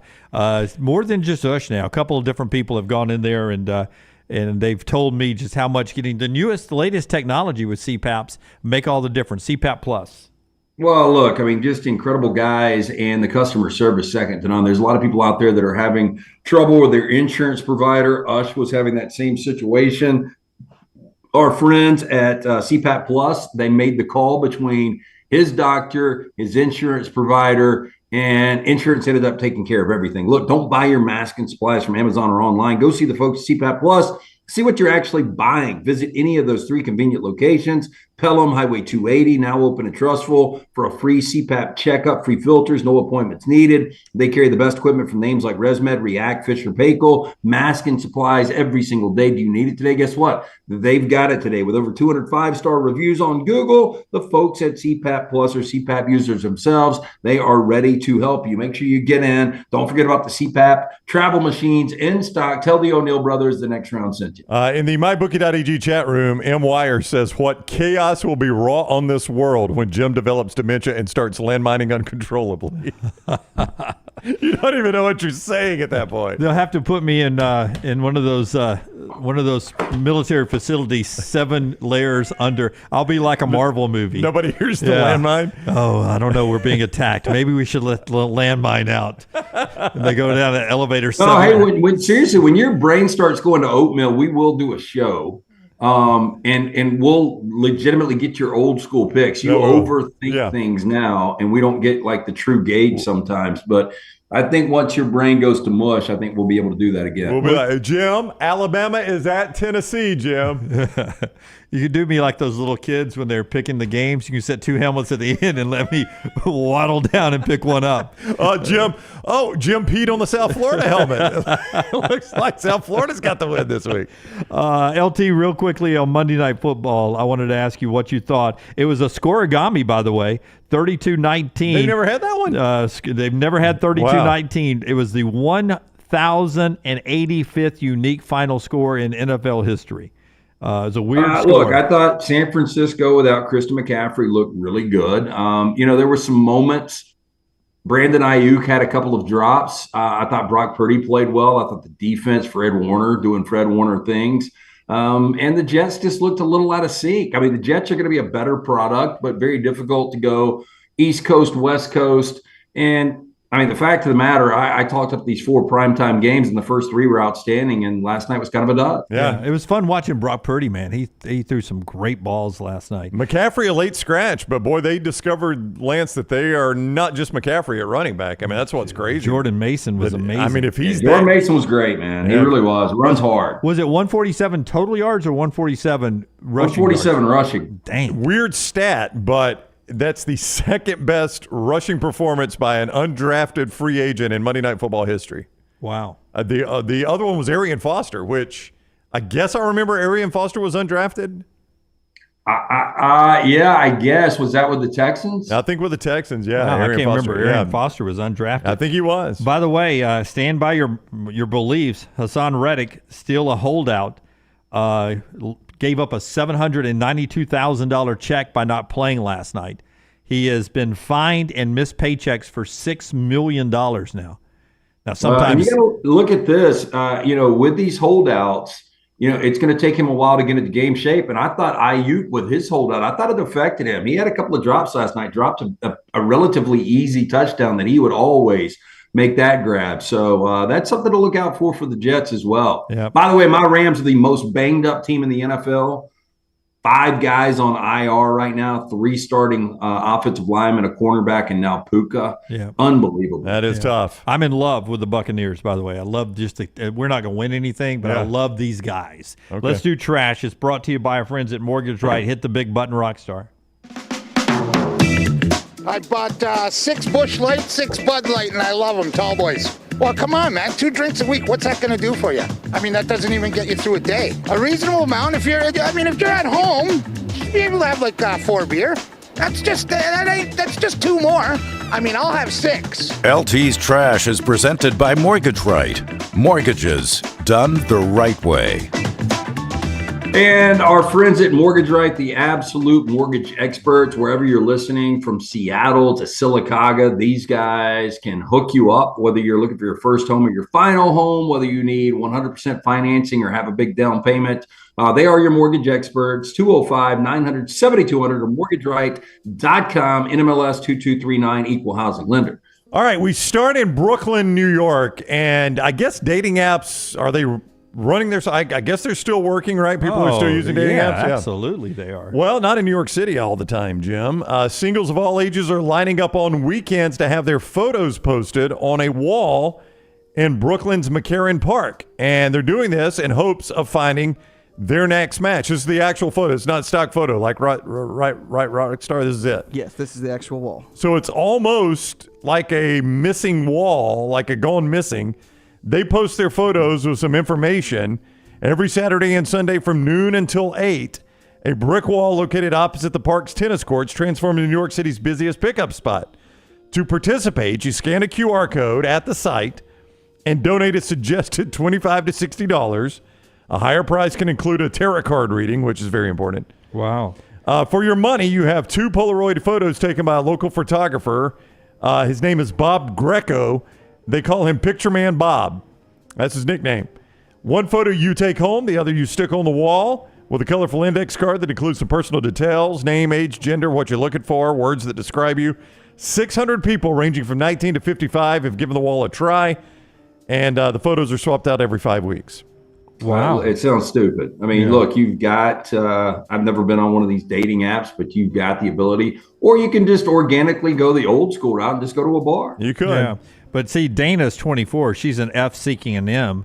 That's female ML if you're scoring at home. Driven, sporty, humor, and kind. Kind? With a smiley face. What about Griffin next to her? He's Griffin, 24. He's an M seeking an M. Or slash F. Or an F. Yeah.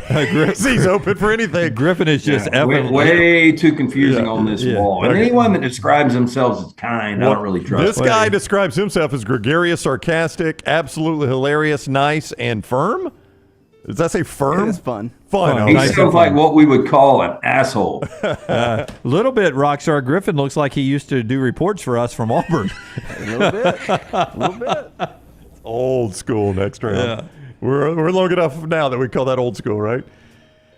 We come next to Alabama. Rockstar, we got a local story. Friday Night Lights in Alabama should be about the football games. So say some officials, not about groups of unsupervised youths gathering near the concession stands or bathrooms to create problems. Oh, please. We used to all the time. We would go and we'd play our own little football game. It's part of going to the game. As a parent, as a grown adult, I know there's just going to be a bunch of little rats running around doing whatever they want. It's part of high school football. You just accept it. They're like Taylor's friends. They don't care about the game. They're there for the social aspect. A handful of schools are fighting back at these unruly crowds that in recent years have swelled near bathrooms, concession stands, and parking lots. I will say, it does seem like they choose right next to the bathroom the concession stand to hold their game. I don't know if it got open ground there or what. That does seem to be the place that they're drawn to. It's usually some big spaces. Some schools are now calling on parents to escort their children to the football games. If not, they say the kids will not be allowed to enter. That's BS. Yeah, so what? We want them in parking lots, smoking meth, getting in fights? I mean, at least just a controlled environment. That's right. They're going to gather somewhere. Why not gather on Friday Night Lights? I do love that Lance's two options are, y'all going to go to the football game or go to the parking lot and smoke meth? Hey, by the way, I have got a meth story that blows me away that I've got to tell you guys about. And it's going to shock you guys. And it involves somebody you know of. Are we doing this on air? You or can't off tell air? it on the show. No. Okay. I'm not comfortable doing it. Okay. I was about to say, what kind of drugs are you on right now? I will say. We're going to out one of our friends who's a meth user? Yeah, that was an incredible tease. I am all in. I cannot wait. We go next to Oldsmar, Florida. Surveillance video from a pet store showed a woman browsing the baby bird section before picking one up. Here we go over here, yeah. Stuffing it in her bag and allegedly walking out. The incident occurred at Everything Birds in Oldsmar around 9:52 Saturday morning. She's literally got a bird in her hand. Yeah. Dunaway, does Maggie ever baby bird you? Come on now. Where's the other two birds, Dunaway? We're about to find out. The video showed the woman reaching her hand in a petter and stealing a black-headed kike. Kike? How do you say that? Let's be careful with that one. Let's just call it a black-headed bird. Just a bird. Caique. How else do I say that? Kaiuk, I don't know. Kaiuki. I don't know. There's no the Q's after the Q's before the U. According to the employee at the store, how much do you think the bird is worth? I think that bird is worth $275 out. $275. I can't see the bird. I would say $11. $11. $2,400 would be the correct answer according to Kristen Cunningham. What did the kid get? What did Harry and Lloyd sell the kid the PD with the head taped off? A sack of marbles and a few baseball cards. Is that it? Our pets' heads are falling off? The baby bird requires formula, cannot eat on its own yet, so it's very dangerous to the bird. Yeah, So he is baby birding. That is true. We go next to Toledo, Ohio. 3 sisters from Ohio inherited a dime that was kept in a bank vault for more than 40 years. They knew it had some value, but they had no idea how valuable. That sounds like and now the rest of the story. This is one dime? Scotty is showing you a photo of the dime. That looks more like a nickel from over here, but I guess it's a dime. It's dime, and the small center part's a dime. It's a 1975 10C PCGS PR67. Thank you, Jim, for clearing that up. The extraordinarily rare coin struck by the U.S. men in San Francisco in 1975, Jim, could be worth more than. Lance has seen the number. Do you remember the number, Lance, from yesterday? I don't. I'll go $11 again. $11 again for Lance. That would be quite an upgrade. Dime to $11. That's a pretty good return on investment. Jim? It's going to be expensive because I've never seen a dime that looks like that. Hey, so do you guys think you've ever come across currency that's worth a lot more? I would throw that dime into a jar and it would sit in my house forever. No, I mean, if you handed me that dime, if I went to the store in the morning, as I always do, and I paid in cash, and you handed me that dime, I'd drop it in the leave one, take one thing. Yeah. Yeah, I would too. So I what's put the it value? on the counter. You know, they give the change back. Yep. If I don't round up to my favorite team, I forget what that's called, I just leave it on the counter. Yeah, I'm with Lance. Anything dime or less, I just drop in that little red thing that people can use next time. This one worth $500,000. $500,000. How come, Brown? For a dime. It's apparently very, very rare, Jim. The dime depicts President Franklin D. Roosevelt. It is missing the S mint mark for San Francisco, one of just 2 that they know exist. The other one in 2019 sold at auction for $456,000. Wow. I still don't get this. I know the value is in whatever somebody will pay for it. But what do you do with a dime, even if it's worth $500,000? Like if I could rub it on me and it would give me 2 extra years of life, then maybe it makes sense. But there's a lot of things I can spend $500,000 on outside of a rare dime. I'm with you. If I bought it, I would turn around and sell it. That's what I would do. I'd Try to turn a profit? Yeah. Yeah. I mean, just because it's missing an S. Yeah, that's what it says. And at some point, they were making these at the Mint, and it was like San Francisco. They made one, and the guy goes, whoa, whoa, whoa, whoa, whoa. No, we forgot the S. We don't have the S on there. Oh, we only made two. I'd rather have the Billy Ripken baseball card with F face on the bottom of the bat. Or whatever. So I mean, those- everybody wanted that when I was a So kid. those two Joes at that point, they made two without the S. Do they go, let's melt these back down and Start we'll over. get them right? Yeah. And start over. Nope, we'll keep them in circulation. Yeah. We're moving too fast. It's not like they're going to auction for $500,000. Yeah. Nobody's going to notice the S is missing. Your feelings, we'll go around the room. Your feelings, Lance, on Guy Fieri. Fieri, is that how I say it? Fieri? Fieri. Guy Fieri from the Food Network. He seems like, and maybe he's so commercialized, it seems like his food wouldn't be that good, that he seems like a chef that actually would use the microwave more than he should. Just heat it up. Nice guy, terrible hair, and I don't know. There's probably, much like Jimmy Buffett, there was 100,000 musical artists better. There's probably 100,000 chefs that are better than this guy. But I mean, I like Diners, Drive-Ins, and Die. I like the concept of that show. He, I think he was on some show I was watching, some series. He came in and was dating, or was it I thought he was married. He was dating to somebody on the show. I don't know if it was a married couple that were separated, and he started dating the wife. Was that a TV show or movie that I was watching, or I dreamed it? I think you might have dreamed that. Guy Pearce. Yeah. What now? I mean, him and the Rascal Flat fellow, they've got the same hair, right? They do, yeah. What's that old boy's name? Joe Don Baker? No, I was going to say No, Joe Don Baker. Joe Don Baker was the original Walking Tall. Yeah. Joe Don something, I think's his name. No joke. Daniel in the mybookie.ag chat room says Fieri is allegedly an awesome guy to restaurateurs. So I like to hear that, actually. Yeah, I know. I said he seemed like a you nice did. guy. You did. Lunceford says Fieri's been married since 1995, Jim. I know, Chances are you've made this one up. This was a show. It wasn't in real life. How do you spell Fieri? Lunceford's got it. It's going to shock you. It doesn't have a T in it. Okay. Fieri. So it's a case of mistaken identity. That's Guy Fieri. Same guy, Fieri. Fieri's how he says it. It's the same guy. How do you get Fieri out of that? I don't know. You'll have to ask him. That's how he How says do it. you get xylophone out of that? It's an X. In a humorous case of mistaken identity, Food Network star Guy Fieri was once confused for catering staff at Sylvester Stallone's home. This sounds like something Dunaway would have made up. The incident. Hey, by the way, Tulsa King season 2, Sunday night. Can't wait. It starts season 2 Sunday night? Yeah, you and Jenna got to get on. I will. And don't watch it on CBS. You've got to watch the Paramount Plus. You guys will love it. It's got a little cheese element to it, but Sylvester Stallone is so good at it. All right, I got to circle back to something real quick after I tell you this story. The incident took place in 2020. Fieri was on In Depth with Graham Bensinger when he told the story this week. Basically, he walked in his signature denim jacket with his hair looking the way it did, and he's looking around, and a lady comes in and says, "Lose the jacket and get going." In other words, get to work. She believed he was the bartender, unaware she'd just mistaken the mayor of Flavortown for his staffer. The woman realized her error. She was embarrassed, and they had a great laugh about it, she said. Oh.